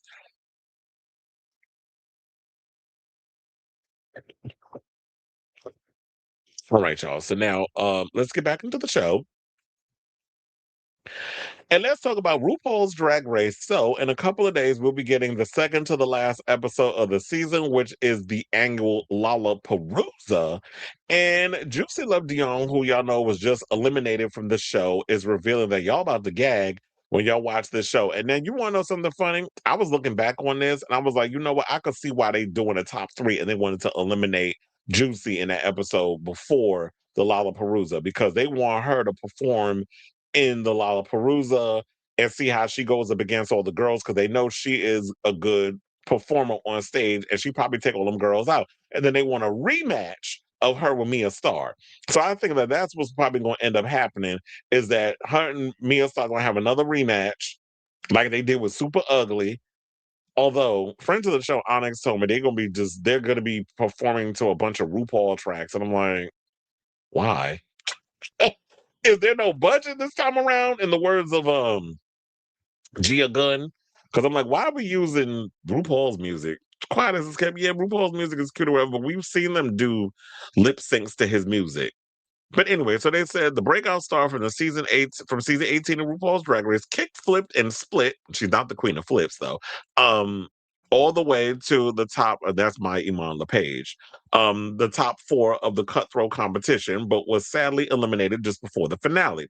However, not all hope is lost, as all the eliminated queens will get to compete for a chance to earn $50,000 by winning the highly anticipated LaLaPaRuZa lip sync SmackDown for the crown. Now, Dion's mother, Morphine Love Dion, won the prize in season 16, followed by Susie Toot in season 17. Fun fact, they both wore red wigs when they were crowned. The queen of She Done Already Done had hers. I wish they would have just called it the queen of Ooh Girl, you got she-mail. But they had to change that. But funny enough, speaking of Morphine Love Dion. Sidebar, y'all think that little golden tree outfit that Juicy wore last week, you think that was Morphine's outfit and she tried to wear it and pass it off as hers? Because quiet as it's kept, when I looked at that outfit, she was walking around the runway, it looked a little too big on her. It looked like it was ill-fitted. It looked like you took somebody's outfit out the closet and try to pass it off as something that was specially designed for you. Because you was a little too tiny to be putting that on. And it looked like it was overpowering you in that look. And that's no shade. It's just me observing. So she said, get ready to gag. It's not the usual LaLaPaRuZa. It's giving final boss. Okay, what is this? Mortal Kombat? This is the final battle. There was no bad blood in the air, but there was a superstition with Morphine Love Dion and Susie Toot, since both wore red hair. We may have kept that up. We may have kept up that superstition. This is what she told Out. Now, although fans were disappointed to see Dion get cut right before the top three, many are thrilled that they'll watch the talented queen do what she does best, perform. Dion has wowed audiences with her incredible dance moves all over the world, so the LaLaPaRuZa will definitely serve as her time to shine, especially since season 18 featured a ton of improv and comedy challenges, which looking back on it and watching her, that was not Juicy's thing. And I know people kept saying, who are you? Who are you? Who are you? I don't know if Juicy is a pageant girl, but she gives pageant girl vibes, which is she gets up there, she performs. She's not that girl on reality TV that's like, I'm just going to give you vulnerability mess or whatever. And she did give a little of those moments, but I'm not acting. I'm not doing all these things. I just want to get up there. I want to hit a stage. I'm gonna give y'all flips. I'm gonna give you choreography. I'm gonna give you fierce outfits. I'm gonna give you emoting and performance. And she's a performer, and that's what her strengths are. And I applaud her for that. And if she don't, even though she ain't win the show, I definitely think that because Juicy is a talented performer, she's gonna go a long way. I would love to see her out there with like a full bunch of backup dancers and put on a routine where she's giving y'all show, even if it's by herself in a fabulous costume. Because I told her a friend of mine the other day, I think it was Christopher Richardson. He was at Piranha nightclub and he recorded her up there performing. I think she was doing Total Eclipse of the Heart, had the whole fan blown in the outfit, reenacting the same performance they did on the show, and with the fan. And she's been taken out of the role. Plus, her and Mia have been reenacting Super Ugly, which is a moment that was on the show that people tend to gravitate towards. So I don't even know. Do they still have that whole remember when the show would end and they would take the queens on the road and Brandon Voss was actually in charge of the girls and then worked the world. Do they still do that? Or is there no budget this time around and they stopped doing the whole work the world thing? Because I know they're mostly focused on with Drag Race, they're mostly focused on the girls doing the Vegas thing, the Drag Race Vegas show, which I have not seen yet. So I know they're probably focusing on that. I would really love for them to do if they were smart, but don't give me to giving people ideas. Maybe I have to say that for myself. Why don't they bring that RuPaul's Drag Race thing to Broadway? I mean, Channing Tatum's doing that smartly with the oh my god, what is that stripper thing that he did? This the Magic Mike. He bringing Magic Mike to I think at the Copacabana. He's bringing that in the fall. That's coming to New York. So if you could take that from Vegas and bring it to New York and show a bunch of men up there dancing and stripping and all this stuff, why can't they do that with Drag Race? Y'all need to think big, or is it just me with all the good ideas? And I want somebody to give me an opportunity so I can create and host. Put that out in the universe, and I do believe it's gonna happen. So let's see if she said anything else. She also said, I think season 18 broke the mold for a traditional drag race season. We did a different Snatch game and the talent show in the middle of the season. Well, I definitely like what they did with Snatch game. Although some people bombed bad, I liked the Snatch game of Love Island. I also liked them doing the whole and that's the tea, that whole situation in the middle of the season because you get to know people and then you can vote based off of the biases. Because remember, at one point they all voted to send Mikey Meeks home, but quiet as it's kept, I think Mikey's gonna win the show. So she gonna have the last laugh. They said they've thrown a lot of curveballs our way in the audience to keep the show exciting. Which, if you think about it, it didn't work because a lot of people feel like this whole season has been a chop. And I think it's not only because the challenges have been lackluster, but they just don't feel like a lot of the queens on this season really popped and made it exciting. I'm not saying there need to be drama where y'all fighting, but it was just the challenges weren't really standing out to me. And it didn't even look like RuPaul was as engaged with a lot of what was going on this season. Quite as scary. I think he likes it being over in the UK more than he does in the US because you girls was bringing it, which is why we have people like Plain Jane going on social media and going on a lot of other drag shows, like interviews and stuff, basically saying none of these girls in this season have star quality. If you ain't got star quality, get the fuck out of here. Shout out to Candy Muse. And they said, and then she also went and said, speaking of Plane, we pulled up on Plane. We were all in Chicago at the same time. And I remember seeing this video online. She said, Athena and I grabbed onto Plane and told her to correct that statement. Thank God Plain Jane did as good as she did on RuPaul's Drag Race because I don't think her track record on anything else is going to be that good. So the girls are still out here being a little catty and, just a little, giving a little Venetian blind shade. But I'm definitely, excuse me, I'm definitely looking forward to seeing what the girls are going to be bringing this week on LaLaPaRuZa. I'm really hoping that's not true with the whole fact that they're going to be lip syncing to RuPaul's Drag Race, RuPaul tracks. Because I'm like,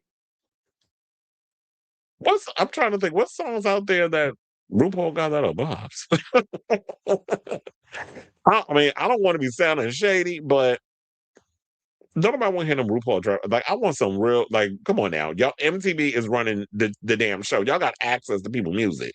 So we'll see how this whole thing turns out this week and if the girls are going to turn it and burn it and if Juicy is going to rock red hair to keep the tradition going and if she wins. Because I think that if it boils down to it, it's either going to be her or Mia Star that ends up winning the LaLaPaRuZa because these are like true performers down. Boots. as they say. So I say all this to say, what do you guys think of this story? Are you looking forward to seeing this? To seeing Miss Juicy Love Dion tear, the house down, performing at this coming week's annual LaLaPaRuZa. So whatever your thoughts are, let me know in the comments down below.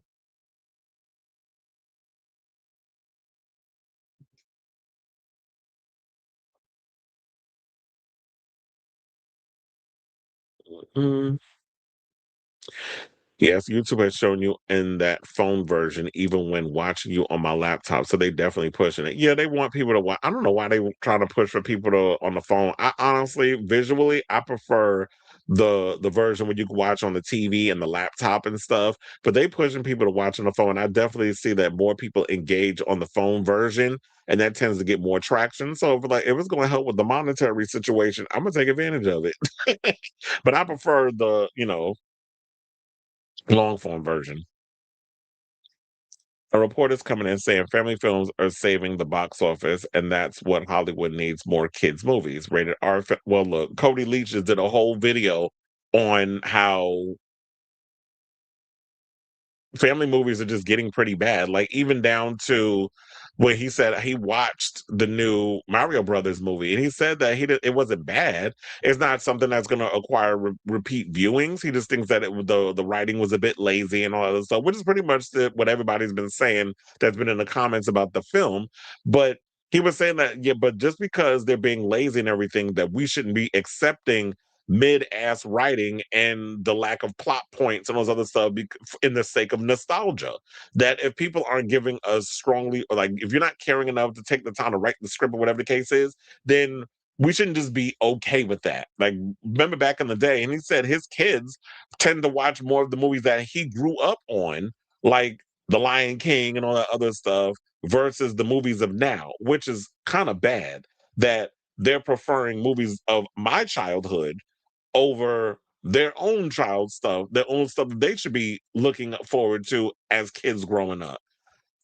Hollywood got to stop being lazy with the writing and really take the time and investment in the entertainment. Really rooting for Nene to win with Darlene as my second choice. I don't know. I feel like Mikey because of track record, but then again, RuPaul's Drag Race ain't been particularly keeping track of the track record.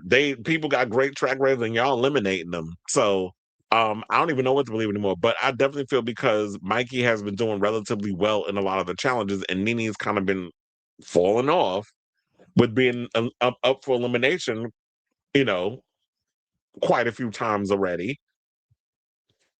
I definitely feel they're probably gonna give it to Mikey. I would love for Nene to win. I don't know at this point. It's anybody's game. Could you imagine if they give it to Darlene Mitchell? Now that would be the ultimate gag.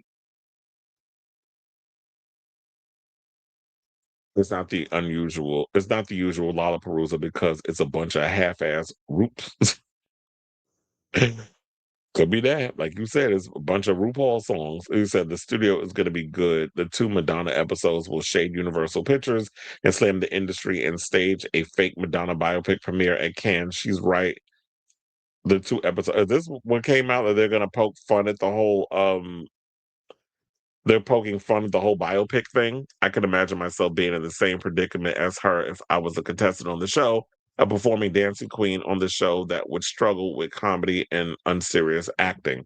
That's why I always said, like, my vision, my dream is to create a show where it's drag queens and perform it like something out of the range of like Dancing with the Stars, so you then could dance with drag queens. That's like the dream of something I want to create and host and executive produce and get that out there because we definitely I think we need to show the art of drag and performance with these queens instead of doing all the basing it off of things that RuPaul has done in his life, which I act, I sing, I don't know about the dancing. If you want to call him doing that little share shuffle as dancing, that's because that's what he does. The little that share move that he does. And that's very share when you watch him perform on stage with them big ass shoes he be wearing. The Darlene Mitchell shoes. Or the ones that remember when RuPaul used to wear these little the heels with the like the back with the back was missing, it was like the backless strap. He used to wear those type of shoes, which used to always crack me up. But but yeah, so but they're trying to incorporate all the things that he did coming up in the business. And so they try to incorporate that in the show. But I would love a straightforward drag performance show where we're entertained by the girls. She's going to discuss why she went to Universal Pictures because they were going to do an unauthorized biopic with a well-known rapist, and she name drops his name, Brett Ratner. So so they were going to have Brett Ratner directed? Child. I destroyed the unauthorized biopic. So the 2 episodes of the studio is going to be Madonna's way of telling her side of events. And you already know, like with the studio, and oh my god, what the hell is his name? She's friends with the guy that does the show. So, which I'm getting a lot of advertisements every time I click on stuff for um the studio, which is annoying. And they blow the damn thing away. I gotta click at the X and get rid of all. I'm like, why is this damn ad so ginormous? So they've definitely pushing the studio. I've been meaning to watch it. I have Apple TV, so I've been definitely meaning to watch it because I've heard so many great things about the show. So I definitely think and it's very meta the way they're talking about with the show. Like it's very, I think, like Entourage, but very meta. I really don't want Mikey to win. I could barely remember anything she did before the girls voted her to be in the bottom two. She also very mean, but the edit would never reveal it. Ooh. But that's why I said they sitting there talking about, oh, they were trying to do all the tricks and the turns to make the show entertaining. I'm like, well, it didn't work because a lot of people wasn't feeling this season. Have you seen the video for Britney dancing the all night don't? Is that recent? He said the choreographer dancing alongside her is Mia Starr out of drag. I knew there was a reason why she was my winner pick. Yeah, I mean, I thought that was revealed. Well, not that, but I thought it was revealed that Mia Starr was a backup dancer for a lot of your favorite pop stars. I think that was in her bio. And they talked about it, I believe, in like when the Meet the Queens and stuff of all the performers that she's performed. I think she used to dance for Lopez and Janet Jackson, like a lot of big celebrities. Seth Rogen. I don't know why I couldn't think of his damn name. But I saw she's good friends with him. I saw a photo of RuPaul at Madonna's music album release party today. You said you saw a video of RuPaul at music album release party? You're talking about the music album. I'm like, wait, she had her album release party for the new album? But you're talking about music back in 2000. It was from around 2016. I knew she was a backup dancer for a bunch of ladies, but I never knew he was in that. Yeah, he was in videos and stuff too. And Mia Starr can get it. One of my friends told me that he knew her, and he was like, "I could have introduced." I said, "Well, bitch, you didn't tell me that you knew Mia Starr. Like, if that was the case, we could have had a moment and took pictures and this, that, and the other." But I understood the thing. What had happened was, and we had this conversation. What had happened was, I told her it was a lot of chaos and a lot of craziness and a lot of pandemonium and shenanigans going on at this RuPaul's Drag Race premiere situation. We were all running around like chickens with his heads cut off. And people were unorganized and people were trying to rush and make things happen relatively quickly. And a lot of wasn't prepared. The people wasn't prepared. I'm gonna just shut up. But yeah, it was a lot going on. And it got a little chaotic. And people that I wanted to give, I didn't even get a photo with T.S. Madison. I was trying to get a photo with her, but it was just so much going on at the time that it didn't happen. But we'll better luck next time. All right. So now, okay, so let's get to our final topic. Now let's talk about heated rivalry because the girls are carrying out here. So apparently they had some little heated rivalry lookalike contests. And, the industry or people in general, places are no stranger to lookalike contests because we've had Timothy Chalamet lookalike contest where I think he even turned up to one, which I guess made him kind of relatable at that part until he started, with the whole Kylie Jenner thing, and then people started to get slightly turned off. And even Harry Styles has had his own lookalike contest. So now they've done one with Heated Rivalry where they had people who look like Shane and Ilya, who is played by Hudson Williams and Connor Story, respectively, and It was at Wonder Garden in Washington, D.C., where they had girls and gays going wild for entrants who looked like Shane and Ilya. So we seen videos of it, and the boys was carrying to the point where they was making out with each other. So I got two clips. One I'm gonna show y'all from Pink News, and then I'm gonna show you one of the ones that I think went on a date with one of the guys that got chosen. So hold on a second, because I'll pull that up, and we're gonna come back and talk. I ate a 5-star. The girls seem more excited than the boys. Okay, so there's one, and then we have this one where I saw over on the Twitter. And hold on. Wait, hold on. I don't need y'all to play. But share the tab, and then we're gonna come back. Please hold again. Have you seen any cutie patooties? Have you talked to anyone interesting today? Yeah.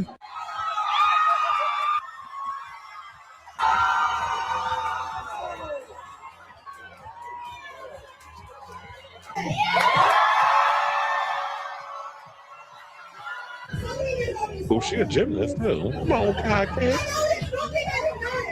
Hi, I'm reporting live from the trenches of the dating scene in Washington, D.C., and I'm here with Felix. Felix. What did you just do?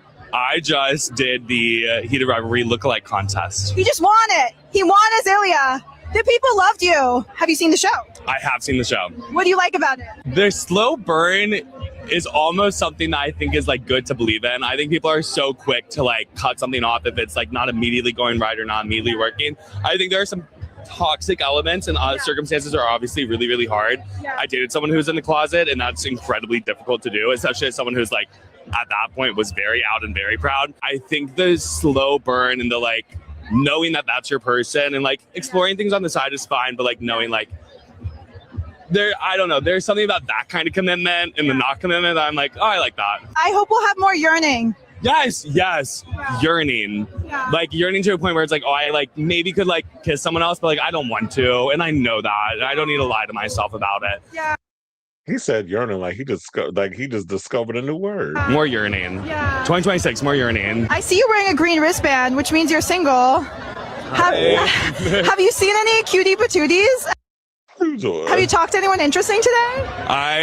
Yeah. There are very attractive people here in DC, some attractive gay men. Do you have any advice for... Stay away from them politicians, girl, especially Lady G, who run around here like a drunken queen. And Lady G, Lindsey Graham. Other single people out there looking to find love or maybe have fun? Go out to queer spaces with your friends and be ready and open to talk to new people. I think there's something really cute about a meet cute that's like, I was at my favorite lesbian bar and that's where I met the person who ended up being the love of my life. Like, I think that is beautiful. Have you had any meet cutes recently other than... Wait, hold on, but pause that, because he said to go out and don't be afraid to meet new people. Does this mean that Gen Z is more interested in wanting to, instead of, people getting so caught up in online, the grinders and the scrubs and the sniffies and that sort of thing? Does that mean that Gen Z are more or less trying to revive like what my generation was doing, which we were going out to the bars and the clubs and we were actually meeting people instead of relying on the apps for hookups and that instant gratification where people actually want to go out and get into it like a deeper meaning in life? And it seems like a lot of the Gen Zers, it's not. Some people say that they are standing for, trust to believe, they out here fucking.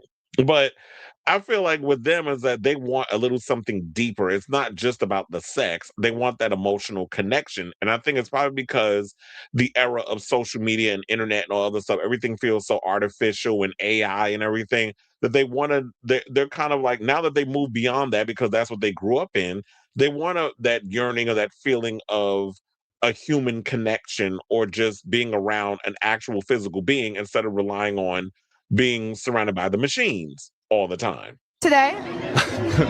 The one today was really good. That was like a top tier meet cute. Like tell the kids one day like, well, I met your father. First time we met, we made out in front of many people and many phones. It's a good story. But yeah, support queer-owned businesses. I have a run club in Richmond, and we partner with 2 queer-owned businesses, and I think that is like the best way to bring people together and support queer businesses. Thank you. Right now, he better work with all that heated rivalry tea. But that's not all that went on, because of course, when we're dealing with social media, the children were out here responding to all this kissing and tomfoolery going on around, and that's good tomfoolery. So so fans of social media, one joked, men making out for female attention is such a hilarious switch up. Yeah, because you would hear a lot of women like, ugh, homosexuality is a sin. Oh, we don't want to see all that stuff with the boys and stuff. Seems like the girls out here is loving it. Just like back in the day, how women was out here watching Queer as Folk and all these shows. Now, when it comes to heated rivalry, it seems to be a bigger female fan base with those shows. And I mean, don't get me wrong, there are gay guys that watch the show, but it seems like there's more women who get caught up in this than anything. Even one of my friends, Karol, who is a guy, he got excited because for his birthday, they took him to his first hockey match because he is obsessed with heated rivalry. So, and he had a good old time. So another said, them kissing is the best part. A third wrote, the next lookalike contest is in my bedroom. Now, Crave, the Canadian channel which originally aired the show, commented, our invite must have been lost in the mail. Yeah, that would have been cool if they could have had somebody from there that would have had that. And even Grande got involved, commenting, my rivalry has been heated. So look, how I feel about this whole thing, I think it's cute or whatever when they have these lookalike contests, and this is a way to bring the gays together and the girls and the gays, the boos and the boys. So I remember I've always known you had a thing for the boos and the boys. Remember that from Mommy Dearest? That popped in my head for some reason. But anyway, so I feel like this would be a good idea for a reality series, like a competition series, like Squid Game, like how they're making that into a reality competition series. I think we need a heated rivalry dating spinoff where you can stick a few Shanes and Ilya lookalikes in a house together, Love Island style, and see if they hit it off. Look, I'll even host it and executive produce it. So if there's any producers that want to get on this collaboration, if y'all want to do a heated rivalry type dating show, and y'all need a host, or I could be the messy Andy Cohen one up in the house. Not creepy like him, but I could be the entertaining Andy Cohen type where I'm hosting, we do the reunion, it gets messy, you get a bunch of cute boys up in a house together, and take it from there. Or maybe we need a gay version of Love Island mixed with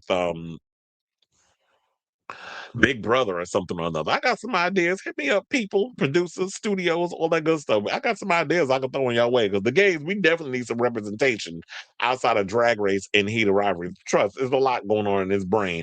So I say all this to say, maybe I can find a way to create an app with someone where we can come up with some queer-based programming, because we definitely need that. So I say all this to say, what do you guys think of this story regarding the heated rivalry stuff? I know some people are just like, whatever about this show, but anything that's going to give us some queer representation out here in these streets, I am here for it, especially in these dire times of people trying to silence anybody that's different, with this administration, or should I say regime. So let me know what you guys think of this story in the comments down below.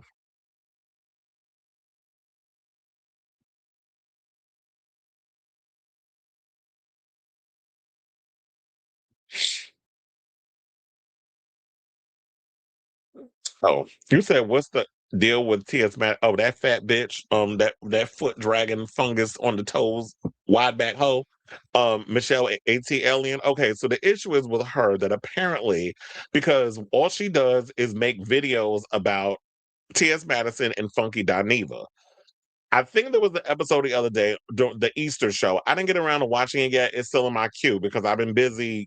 I have a life. I've been doing shows, all of those, so I can't catch up on everything. But I did see that, and that's no shade. I'm just saying, well, maybe there was a little shade towards Big Bag. But but in regards to this story, what had happened was, apparently, I think she said that she got her video struck. And then I think she got a warning on her YouTube channel for talking about Michelle.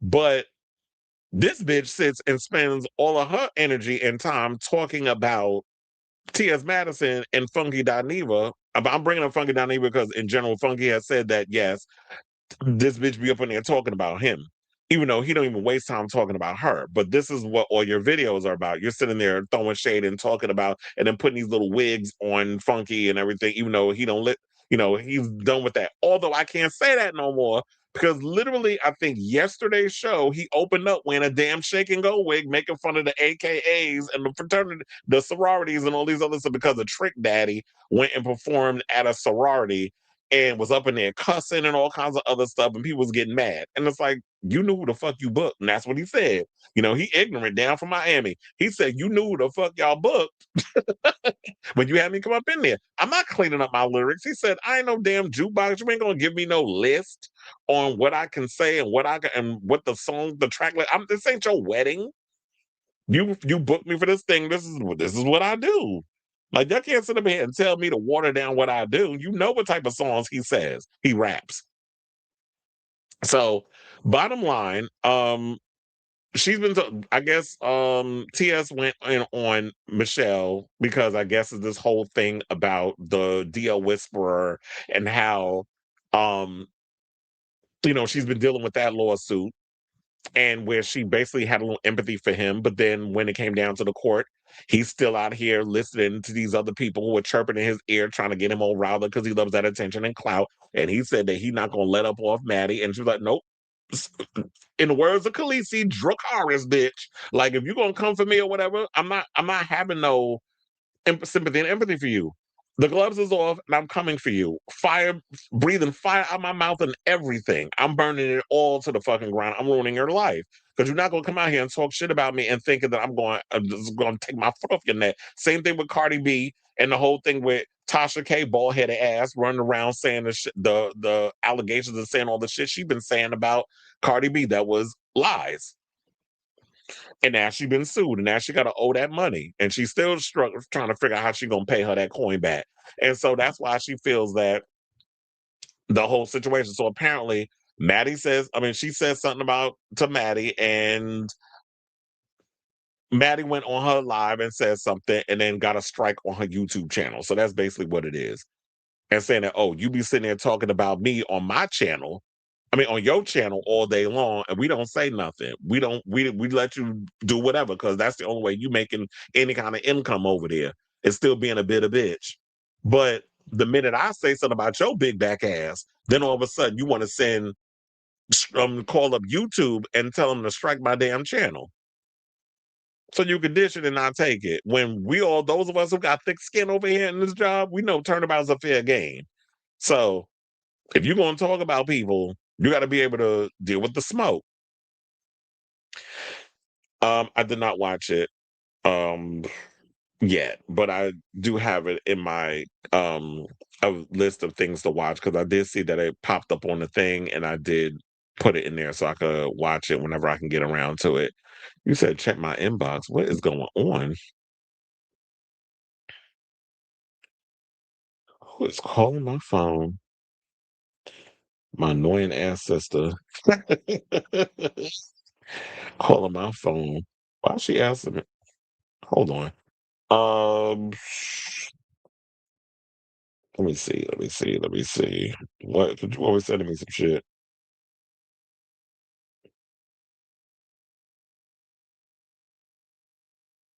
Oh, Shahs of Sunset star. I think this is what you was talking about. He said details past romance with Biggest Loser's Rob Harper that turned into a threesome. Let me find out y'all out here fucking. Well, we already know that Rob Harper is a homosexual, right? But the question remains, did this happen while you was married to your husband? He said a surprise chatter from his past revealed details about a former romantic connection with Bob Harper. The candid admission is sparking curiosity as fans react to the unexpected link between the two personalities. I'm like, child, this is a mess.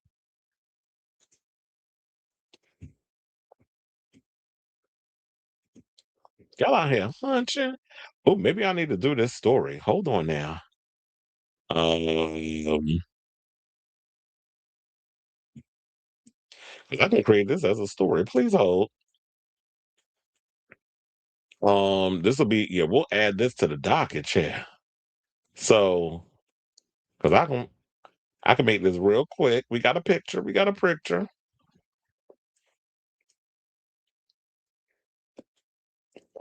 Wait, that's not what I wanted to do. This is what I wanted to do. I was like, I got so much stuff going on. Okay, I got it. Okay. So it looked like we got some breaking news, y'all. So let's get into the tea. So I got it courtesy of People. They said Reza is looking back at his love life and he got a new book coming out. Said the Shahs of Sunset star who's 52 shared in Memoirs of a Gay Shah. That's funny and clever. My story of family, fame, and becoming a king, that he once had a romantic relationship with Biggest Loser star Bob Harper. Well, Bob is good looking.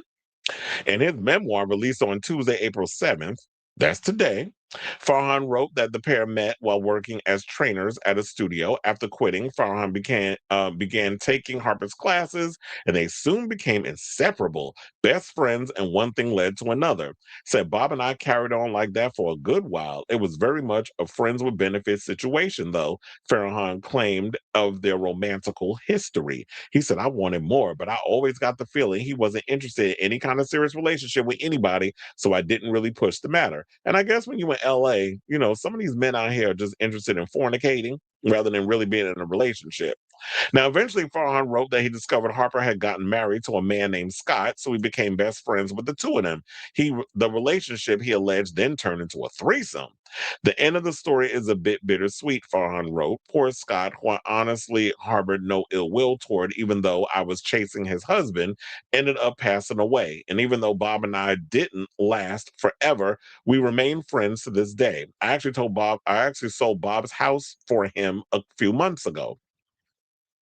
Still, he added that his experience with Harper was a catalyst for me to realize that this is not okay and that second place isn't enough. Don't go for second best, baby. Put your love to the test. Wise woman once said that. They said, I really wanted to have a stable long-term relationship with someone who was loving and loyal to me and only me, someone who was choosing to be with me and above all others and not out of desperation either, someone who had options but was still choosing me. Now, they said they've reached out to reps for Harper. Now, in 2015, while appearing on Watch What Happens Live, Harper confirmed he and Farhan had a romantic past. He said, we had a thing a very, very long time ago. This is what he told Andy Cohen. It was a tawdry little thing. I love Reza, though. I love him. So I guess maybe in a way that gave him permission that he could actually talk about this story. So he's not coming out of pocket bringing this up, because Bob mentioned it on Watch What Happens Live damn near 10 years ago. So Farhan previously revealed the cover of his memoir with People back in November. Per synopsis, it offers a heartfelt, hilarious, and deeply human story about how one outcast boy grew into a confident man by reclaiming every part of himself, his culture, his identity, his queerness, and decided to live not just authentically, but extravagantly. And the fact that he's Persian, out here living his best life and being an out and proud homosexual. It's actually a good thing too, because you don't often see that. And Reza became like the breakout star of Shahs of Sunset back in 2012, and he was the main cast member until the show was canceled after 9 seasons in 2022. And then now he's doing this show called The Valley Persian Style. So, excuse me. So it goes into his, life about how he was stuck in the United States with his family at 4 after what was supposed to be a quick family trip to LA, became a permanent exile when the revolution erupted in Iran.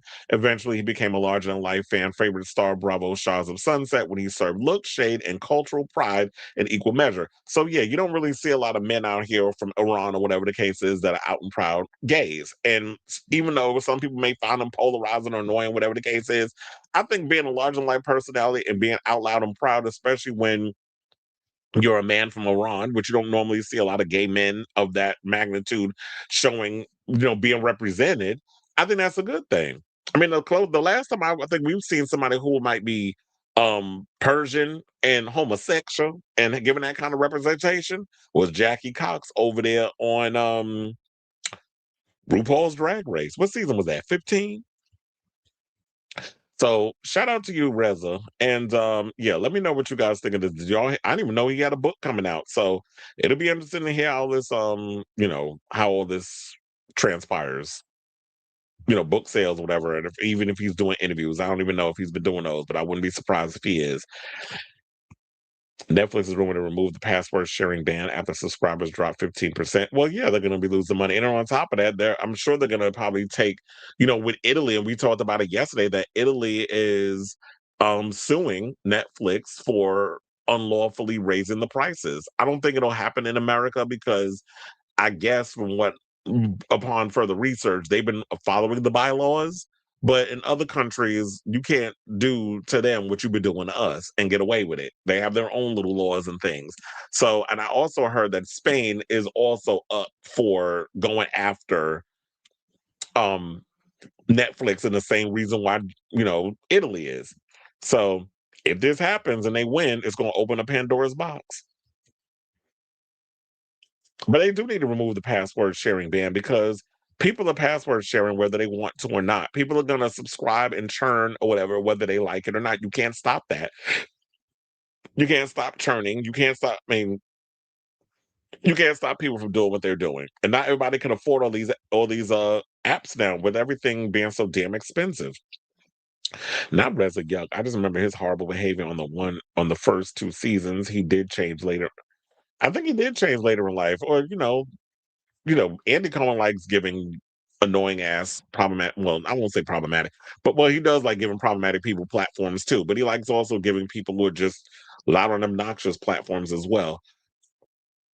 The Strokes will be releasing their 7th album, Reality Awaits, on June 26th. Are we here for Julian Casablancas when his daddy was out here being a rapist of young girls, allegedly? Hopefully he's not like his daddy, but yeah, when his father owned that modeling agency, like Trump and all of them, the father was out here doing unconscionable things, allegedly. That's the story that's been floating around, especially for the Epstein files. So, all right. Well, good on Julian and them.